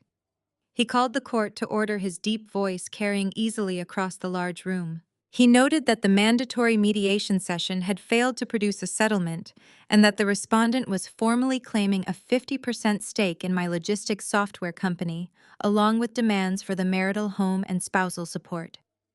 The judge looked across the room at Richard and instructed him to call his first witness. Richard stood up, buttoned his suit jacket with a theatrical flourish, and called Greg to the stand. Greg practically swaggered across the courtroom floor. He stepped up into the witness box, placed his hand on the Bible, and swore to tell the whole truth and nothing but the truth. He sat down in the wooden chair, adjusting the microphone in front of him. He looked out at the packed gallery, making direct eye contact with his mother, and Ashley offering them a brief, reassuring nod. I was soaking in the attention, completely intoxicated by the spotlight. He was about to perform the greatest role of his life, playing the tragic hero who had sacrificed everything for an ungrateful wife. Richard began his direct examination with a series of leading, sympathetic questions. He asked Greg to describe the early years of our marriage, prompting him to paint a picture of a devoted husband who put his own ambitions on hold. Greg leaned into the microphone, his voice dripping with manufactured sincerity. He spun a fantastical tale about how he had spent countless nights staying awake with me, brainstorming the core algorithms that made my logistics software successful. He claimed he had utilized his network of contacts to secure clients. He described himself as the invisible backbone of my corporate empire, the silent partner who handled all the domestic burdens so I could focus entirely on coding and expanding the business. He spoke with such passionate conviction that I almost admired his sheer delusional creativity. Richard then pivoted to the present, asking Greg how my recent corporate acquisition had impacted his life. Greg let out a heavy, dramatic sigh, looking down at his hands as if he were trying to contain a massive wave of emotional pain. He looked back up at the judge, his expression shifting from sorrow to entitlement. He stated that I had locked him out of the very company he helped build the second the global tech acquisition became a reality. He claimed I was trying to leave him completely destitute on the streets of Chicago. Richard asked him what he believed was a fair resolution to this terrible injustice. Greg sat up straight in the witness box. He looked out at the gallery, making sure every single person in his family was listening. He puffed out his chest and boasted, ensuring his voice echoed off the high ceiling. I sacrificed my own career to support her. I will finally live off her fortune, the fortune we built. A ripple of amusement swept through the wooden pews behind him. Barbara let out a vindictive snort of agreement. Ashley chuckled softly, covering her mouth with her hand to hide her grin. I sat perfectly still at the petitioners' table, allowing their collective amusement to fill the large room. The sound of their cruel laughter washed over me, but it did not leave a single mark. I did not glare at Barbara or shoot an angry look at Ashley. I simply watched Greg sitting high up in the witness box, glowing with the false validation of his supportive audience. He truly believed he had delivered the ultimate winning argument. I thought his passionate performance had successfully swayed the stern judge. He thought his carefully constructed narrative of sacrifice and partnership was utterly bulletproof because he had so willingly sworn to it under oath. My lawyer, Diane, remained entirely motionless beside me, her hands resting lightly on top of the secure leather briefcase. We did not object to his claims. We did not interrupt his theatrical monologue. We gave him the uninterrupted stage he so desperately craved, allowing him to dig his grave as deep as he possibly could in front of a sworn officer of the court. Greg looked down at me from the stand, a victorious sneer pulling at the corners of his mouth. He thought I was paralyzed by the weight of his impending victory. He had absolutely no idea that his loud, arrogant boast was the final piece of the puzzle I required. I took a deep breath, letting the stale air of the courtroom fill my lungs, waiting for the judge to turn the floor over for our cross-examination. Judge Miller looked down at his notes, his expression impassive despite the theatrical performance that had just unfolded. He turned toward our table and asked my attorney if she had any questions for the witness. Diane did not rush. She took her time, standing up, smoothing the front of her tailored blazer with absolute precision. The silence in the room stretched out, replacing the scattered amusement that had rippled through the gallery. Greg sat in the witness box, leaning slightly forward with a smug, expectant look resting comfortably on his face. He was fully prepared to defend his fabricated story. He expected Diane to aggressively cross-examine him on the details of his supposed business advice, allowing him to further perform his role as the wounded mastermind. He wanted a dramatic sparring match. Diane had absolutely no intention of giving him one. She walked slowly out from behind our table, leaving her black leather briefcase completely forgotten on the floor. She carried nothing in her hands except a single manila envelope. The simplicity of her approach seemed to confuse Greg. His eyes darted from Diane to the empty space where she should have been holding a massive stack of legal documents to challenge his claims. Richard narrowed his eyes from the respondent's table, clearly trying to anticipate our strategy. He leaned forward and tapped his expensive pen against the edge of the wooden desk, a sudden flare of nervous energy breaking his arrogant posture. Diane walked directly past the witness stand without even granting Greg a single glance. She moved straight toward the elevated bench, stopping precisely at the required distance.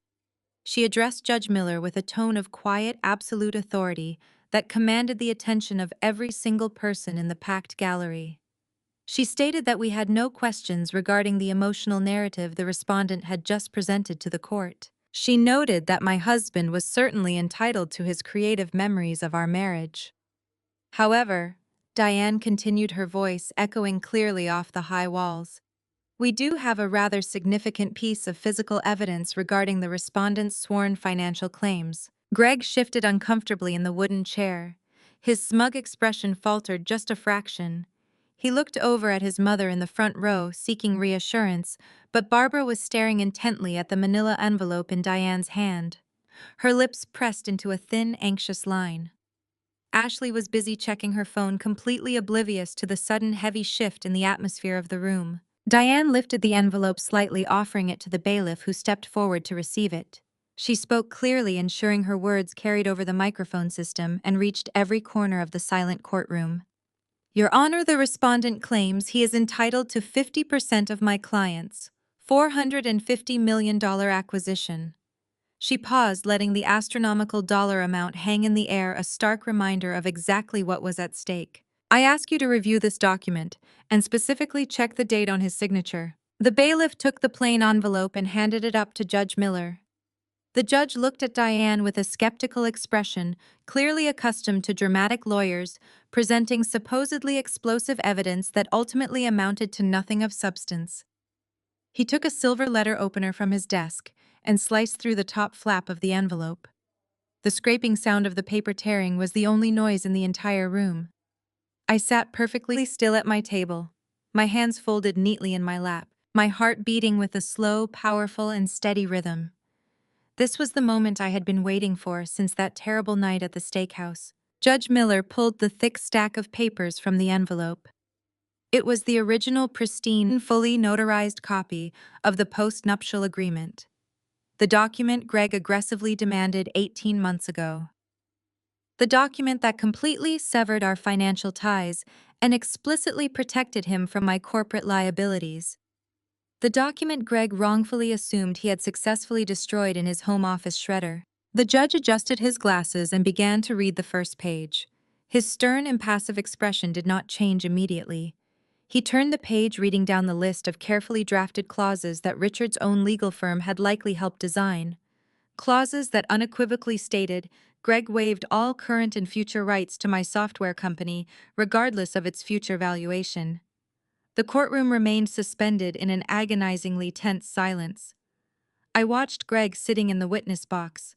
I was stretching his neck, trying to catch a glimpse of the papers in the judge's hands, a deep confusion settling over his features. Judge Miller reached the final pages of the document.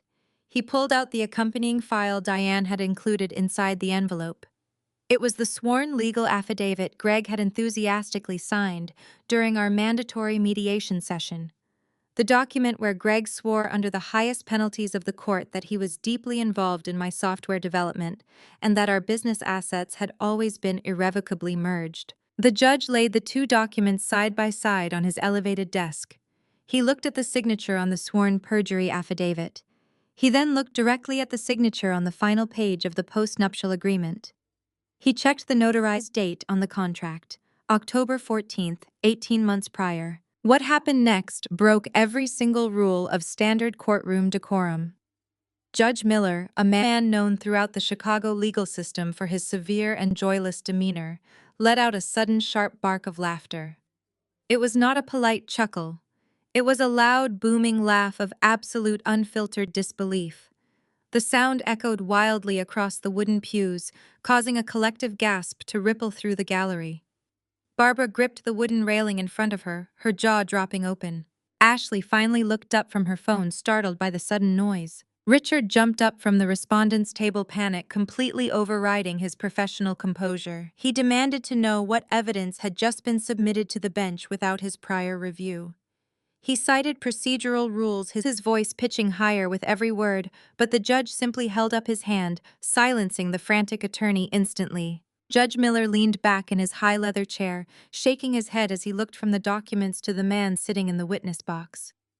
The amusement on the judge's face rapidly hardened into a look of profound, mocking disdain. He picked up the post-nuptial agreement and held it up for Greg to see. Greg stared at the document. The color drained from his face with terrifying speed. He turned a sickly, ghostly shade of white, his tan completely disappearing beneath a sudden layer of cold sweat. His mouth opened, but no words came out. His eyes darted frantically between the paper in the judge's hand, his aggressive lawyer standing helplessly at the table and me sitting calmly across the room. He recognized the thick premium paper. He recognized the golden seal of the notary public. He recognized the monumental catastrophic trap he had just blindly walked into. The absolute terror washing over Greg's face was the most beautiful thing I had ever witnessed. He realized in that exact moment that his entire performance was meaningless. He realized that the shredded document in his home office was nothing but a useless copy. He realized that by signing the mediation affidavit, he had not secured $80 million. He had committed textbook documented perjury in front of a licensed mediator and submitted it to a federal judge. He had proudly sworn to a reality that he himself had legally dismantled. I did not smile. I did not gloat. I sat exactly where I was, radiating a cold, untouchable power. Greg gripped the edges of the witness stand, his knuckles turning white as he struggled to process the sheer magnitude of his failure. The gallery behind him was completely silent now, the cruel laughter from moments ago replaced by a heavy, suffocating dread. They did not know exactly what the document was yet, but they could read the absolute devastation written clearly across Greg's panicked, ghost white face. The golden boy of the family, the brilliant entrepreneurial spirit, had just been legally and publicly slaughtered by his own boundless arrogance. Judge Miller finally broke the silence, resting his forearms on the heavy oak desk. He looked directly at the man trembling in the witness box. His voice carried a quiet authority that left absolutely no room for debate. Mr. Respondent, the judge began. According to this fully executed and notarized post-nuptial agreement, you legally severed all ties to your wife's business on October 14th, 2 years ago. You explicitly waived all rights, claims, and interests to her company to protect your personal assets from her corporate liabilities. Therefore, you have absolutely zero claim to this massive acquisition. You are not entitled to a single penny of her $450 million. Greg opened his mouth, grasping for words that simply did not exist. He looked frantically at his lawyer, but Richard was staring at the floor, his face bright red with professional humiliation. Defending a client who had just committed blatant perjury was a fast track to losing his legal license. Greg turned back to the judge, gripping the edges of the wooden stand. Your Honor, Greg stammered. That document is outdated. We voided it. I shredded my copy months ago. We agreed it was no longer valid. Judge Miller stared at him with sheer disgust. You cannot unilaterally void a binding legal contract by shredding your personal copy, the judge stated coldly. This original document remains fully active. Furthermore, you sat in this very courtroom not 10 minutes ago and swore under oath that your assets were completely intertwined. You signed a formal affidavit claiming the exact opposite of what this legal contract proves. You have committed perjury in my courtroom, and I do not take kindly to men who attempt to use the justice system to facilitate their own greed. A low murmur swept through the gallery. Barbara pressed a trembling hand against her chest, her bright pink blazer suddenly looking ridiculous against her horrified face. Ashley shifted uncomfortably in her seat, her eyes darting toward the heavy wooden exit doors. She was beginning to realize that the massive fortune she had been promised was entirely fictional. But the destruction of Greg's life was not over yet. Diane stepped forward again, commanding the attention of the entire room. She walked back to our table and retrieved the heavy black binder we had meticulously assembled in my hotel penthouse. She carried the forensic accounting dossier to the center of the room, holding it up for the judge to see. Your Honor, Diane said, her voice ringing with sharp clarity. While we have firmly established that my client's corporate wealth is entirely her own, we must now address the respondent's recent financial activities regarding the shared marital assets. I present to the court a comprehensive forensic audit of the joint high-yield savings account. The bailiff took the heavy binder and placed it on the judge's desk. Judge Miller opened the cover, flipping straight to the highlighted transaction logs and audio transcripts. Greg practically shrank into the wooden chair. He knew exactly what was in that binder. He remembered making those phone calls in the middle of the night. Diane did not wait for the judge to finish reading before she delivered the crushing blow aloud for the gallery to hear. On the morning the respondent filed for divorce, a temporary financial restraining order went into immediate effect, Diane stated smoothly. Despite this strict legal freeze, the respondent bypassed security protocols and drained exactly $200,000 from the joint savings account. He transferred the stolen funds into an offshore holding account, which our forensic team successfully traced back to a domestic limited liability corporation registered solely under the name of his current romantic partner. The courtroom erupted into gasps and whispers. Barbara let out a sharp, choked noise, finally realizing her precious son was not a victim, but a calculating thief. Ashley shrank down in her seat, trying to make herself as small as possible as dozens of judgmental eyes suddenly turned her way. Judge Miller slammed his wooden gavel, the sharp crack silencing the room instantly. He glared at Greg with an intensity that made the arrogant man physically cower. You knowingly drained a frozen marital account and attempted to hide the stolen funds, the judge demanded, his voice booming. You stood in this courtroom demanding $20,000 a month in spousal support while actively committing financial fraud.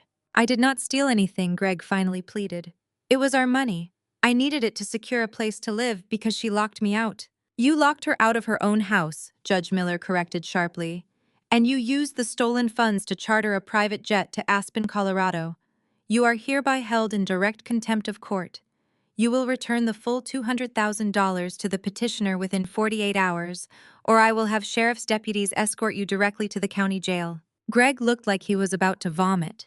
He looked frantically at Ashley in the gallery, but she turned her face away. The stolen money was already gone. They had burned through it on designer winter coats, vintage champagne, and luxury ski lodges. Greg did not have $200,000 to return, and he was realizing with terrifying clarity that he was about to face genuine criminal consequences. But the absolute masterpiece of my revenge was still waiting to be deployed. I sat quietly at my table watching Diane turn to the final, most devastating page of our strategy. She looked at Richard, Gregg's silent, defeated attorney, and offered a cold, professional smile. There is one final matter regarding the marital estate, Your Honor. Diane continued, pacing slowly across the floor. The respondent was incredibly eager to protect himself from my client's corporate liabilities when he demanded the post-nuptial agreement. However, that legal shield cuts both ways. The agreement explicitly states that all business debts accrued by either party remain their sole and separate responsibility. Greg stopped breathing. His chest froze as his brain struggled to catch up to the legal trap closing around his throat. He had forgotten about the massive financial wreckage he left behind when he tried to play venture capitalist. My client has spent the past 5 years quietly paying off the respondent's continuous business failures from her own personal income, Diane explained, her voice carrying absolute authority. However, since the signing of the postnuptial agreement, the respondent heavily invested in a luxury lifestyle brand managed by his current partner. That business went spectacularly bankrupt. Due to the very contract the respondent demanded, he is now solely responsible for the entirety of that corporate debt. Diane pointed a sharp finger directly at Greg. He is currently carrying $1.2 million in defaulted business loans and unpaid vendor invoices. My client is legally shielded from every single cent of it. The silence in the courtroom was absolute and total. Greg's jaw hung slack, his eyes wide and vacant. He had walked into this courthouse expecting to walk out with $40 million in luxurious freedom. Instead, he was suddenly stripped of everything. He had zero legal claim to my logistics company. He was ordered to immediately repay the $200,000 he had spent or face mandatory jail time. And he was now legally crushed beneath $1.2 million of insurmountable corporate debt. He was now thoroughly and hopelessly ruined. He sat in the witness box, a hollow, broken shell of a man stripped of his arrogance, his lies, and his stolen wealth. He looked across the room at me, his eyes begging for a mercy he never once showed me. I simply sat and did not blink. I sat perfectly upright, my hands folded neatly, looking back at him with the cold, immovable strength of a woman who had just conquered her own world. Judge Miller did not offer a single shred of sympathy to the man sitting completely shattered in the witness box. The judge adjusted his glasses and looked down at his meticulous notes before delivering the final devastating blow. He ordered Greg to return the stolen $200,000 to my accounts within 48 hours. If the funds were not replaced by that strict deadline, the judge explicitly stated he would sign a bench warrant for Greg's immediate arrest. There would be no extensions and absolutely no leniency. The severe threat of county jail hung heavy and cold in the stale courtroom air. Greg looked out at the crowded gallery, his chest heaving as pure panic fully consumed him. He searched the stunned faces of his family members, desperately looking for a lifeline, but there was no salvation coming from those wooden pews. Then his frantic eyes fell on Ashley, the 24-year-old girl who had so eagerly moved into my home and excitedly planned to redecorate my office, was currently staring at the floor with wide, terrified eyes. She had just heard a federal judge confirm that the man she was banking her entire luxurious future on was actually drowning in over $1 million of corporate debt. The luxury lifestyle brand she had utterly destroyed was now a massive financial anchor tied directly around his neck. Ashley stood up from the wooden bench. The sudden movement caught the attention of everyone in the silent gallery. Greg reached out a trembling hand toward her, mouthing her name, but she did not even look at him. She grabbed her designer handbag, the one bought with my stolen money, and turned her back on him completely. She marched straight up the center aisle, her high heels clicking loudly and rapidly against the polished floor. She pushed open the heavy wooden double doors at the back of the courtroom and walked out, leaving the doors to swing shut with a hollow, echoing thud. She abandoned him right there on the spot, realizing the glamorous ride was officially over and the massive bill had finally come due. Judge Miller slammed his wooden gavel, finalizing the severe financial orders and formally adjourning the hearing. The sharp crack of the wood signaled the absolute end of Greg's arrogant charade. Diane and I stood up from the petitioner's table. I took my time smoothing the fine fabric of my beige sweater, feeling a deep, profound sense of permanent closure. We packed our documents back into the secure leather briefcase, moving with calm, deliberate precision. Across the aisle, Greg was sitting with his head buried in his hands, while his attorney Richard packed his oversized briefcase in furious, humiliated silence. I turned to walk down the center aisle toward the main exit.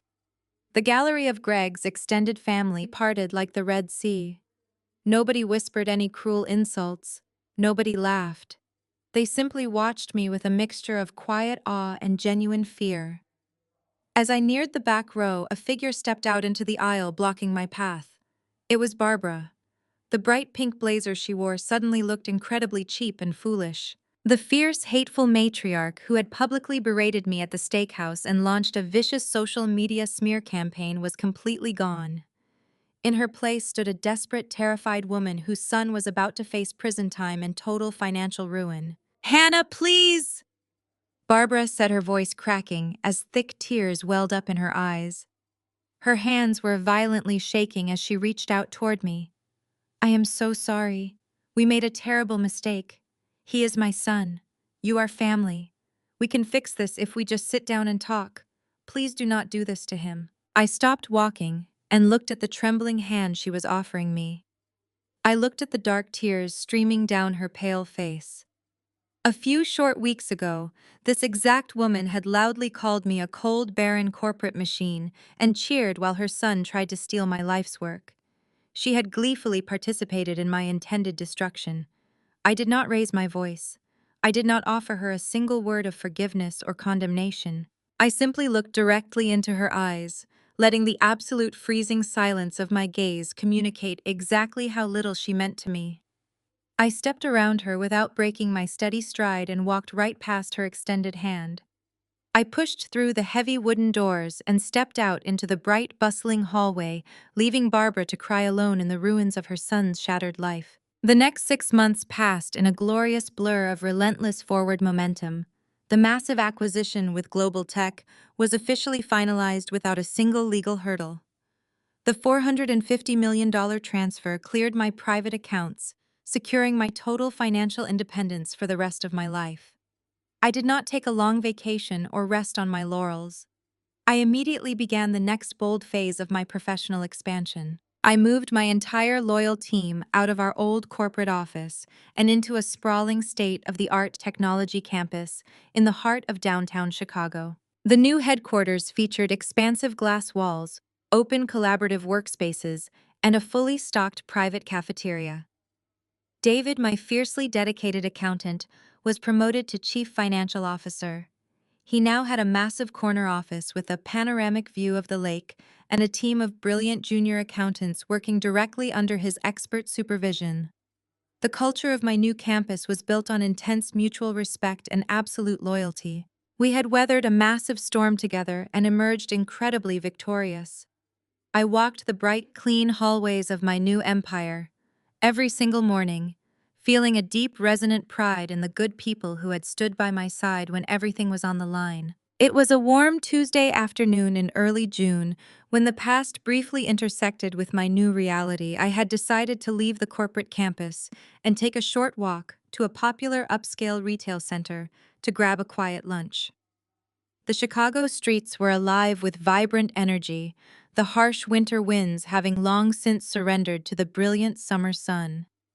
I walked through the crowded glass atrium of the building, enjoying the ambient noise of the bustling city. As I navigated past a long row of small retail kiosks situated near the main entrance, a familiar, defeated voice caught my attention. I slowed my pace and glanced over toward a small, poorly lit booth selling cheap mobile phone accessories and novelty charging cables.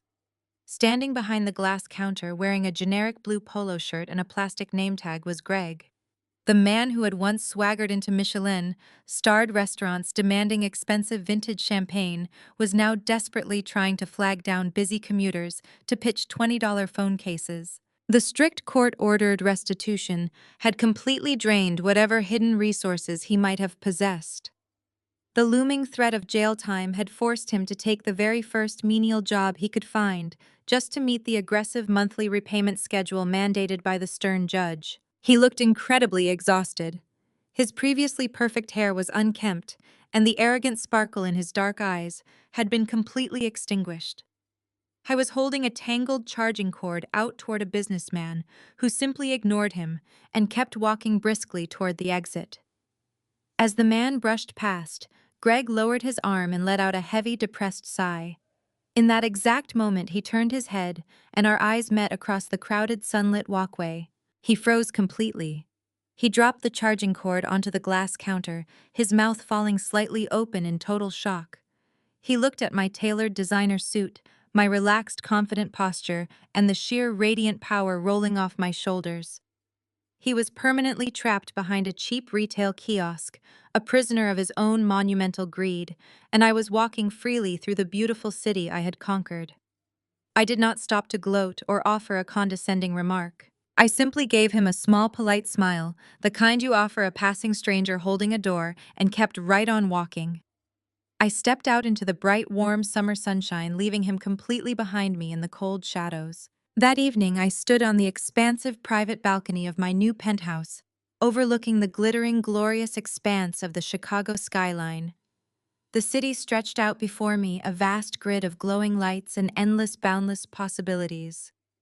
The warm night wind brushed against my face, carrying the distant sounds of traffic and vibrant life. I rested my hands on the cool metal railing, feeling an overwhelming sense of profound, absolute peace settling deep into my bones. I thought about the desperate woman I was 5 years ago, trying so incredibly hard to save a dying marriage and win the approval of a family that only ever saw me as a convenient target. They had tried to turn me into a helpless scapegoat. They had tried to drain my hard-earned resources, humiliate me in public, and blindly steal the empire I built with my own two hands. But they had fundamentally misunderstood the kind of fierce woman they were dealing with. I did not just survive their brutal, cowardly betrayal. I weaponized their own insatiable greed and turned it into the very instrument of their absolute destruction. I let their massive arrogance blind them, while I meticulously laid the flawless groundwork for my total independence. I raised a tall glass of sparkling water to the glowing city below, taking a slow, deliberate sip. The ice chimed softly against the fine crystal, a beautiful, lingering reminder of the cold winter night this entire war began. Life has a truly remarkable way of balancing the scales when you stop apologizing for your own strength. When you stop shrinking yourself to make toxic people comfortable, you finally give yourself the space to grow into the powerful person you were always meant to be. I learned the most valuable lesson a woman can ever learn in this life. Know your absolute worth, protect your peace with ruthless precision, and never be afraid to simply sit back in total silence and let the trash take itself out. Sometimes the most profound reaction you can give to toxic people is no reaction at all. The story we just explored is a masterclass in emotional discipline, self-worth, and strategic patience. When confronted with betrayal, gaslighting, and sheer greed, it is a natural human instinct to scream to defend yourself and to fight back in the heat of the moment. But true power lies in stepping back and letting the truth expose itself. Here are the core lessons we can take away from this journey. Silence is a weapon. Manipulators thrive on your emotional reactions. They want you to break down so they can paint you as the unstable one. By remaining calm and composed, you deny them the leverage and validation they desperately crave.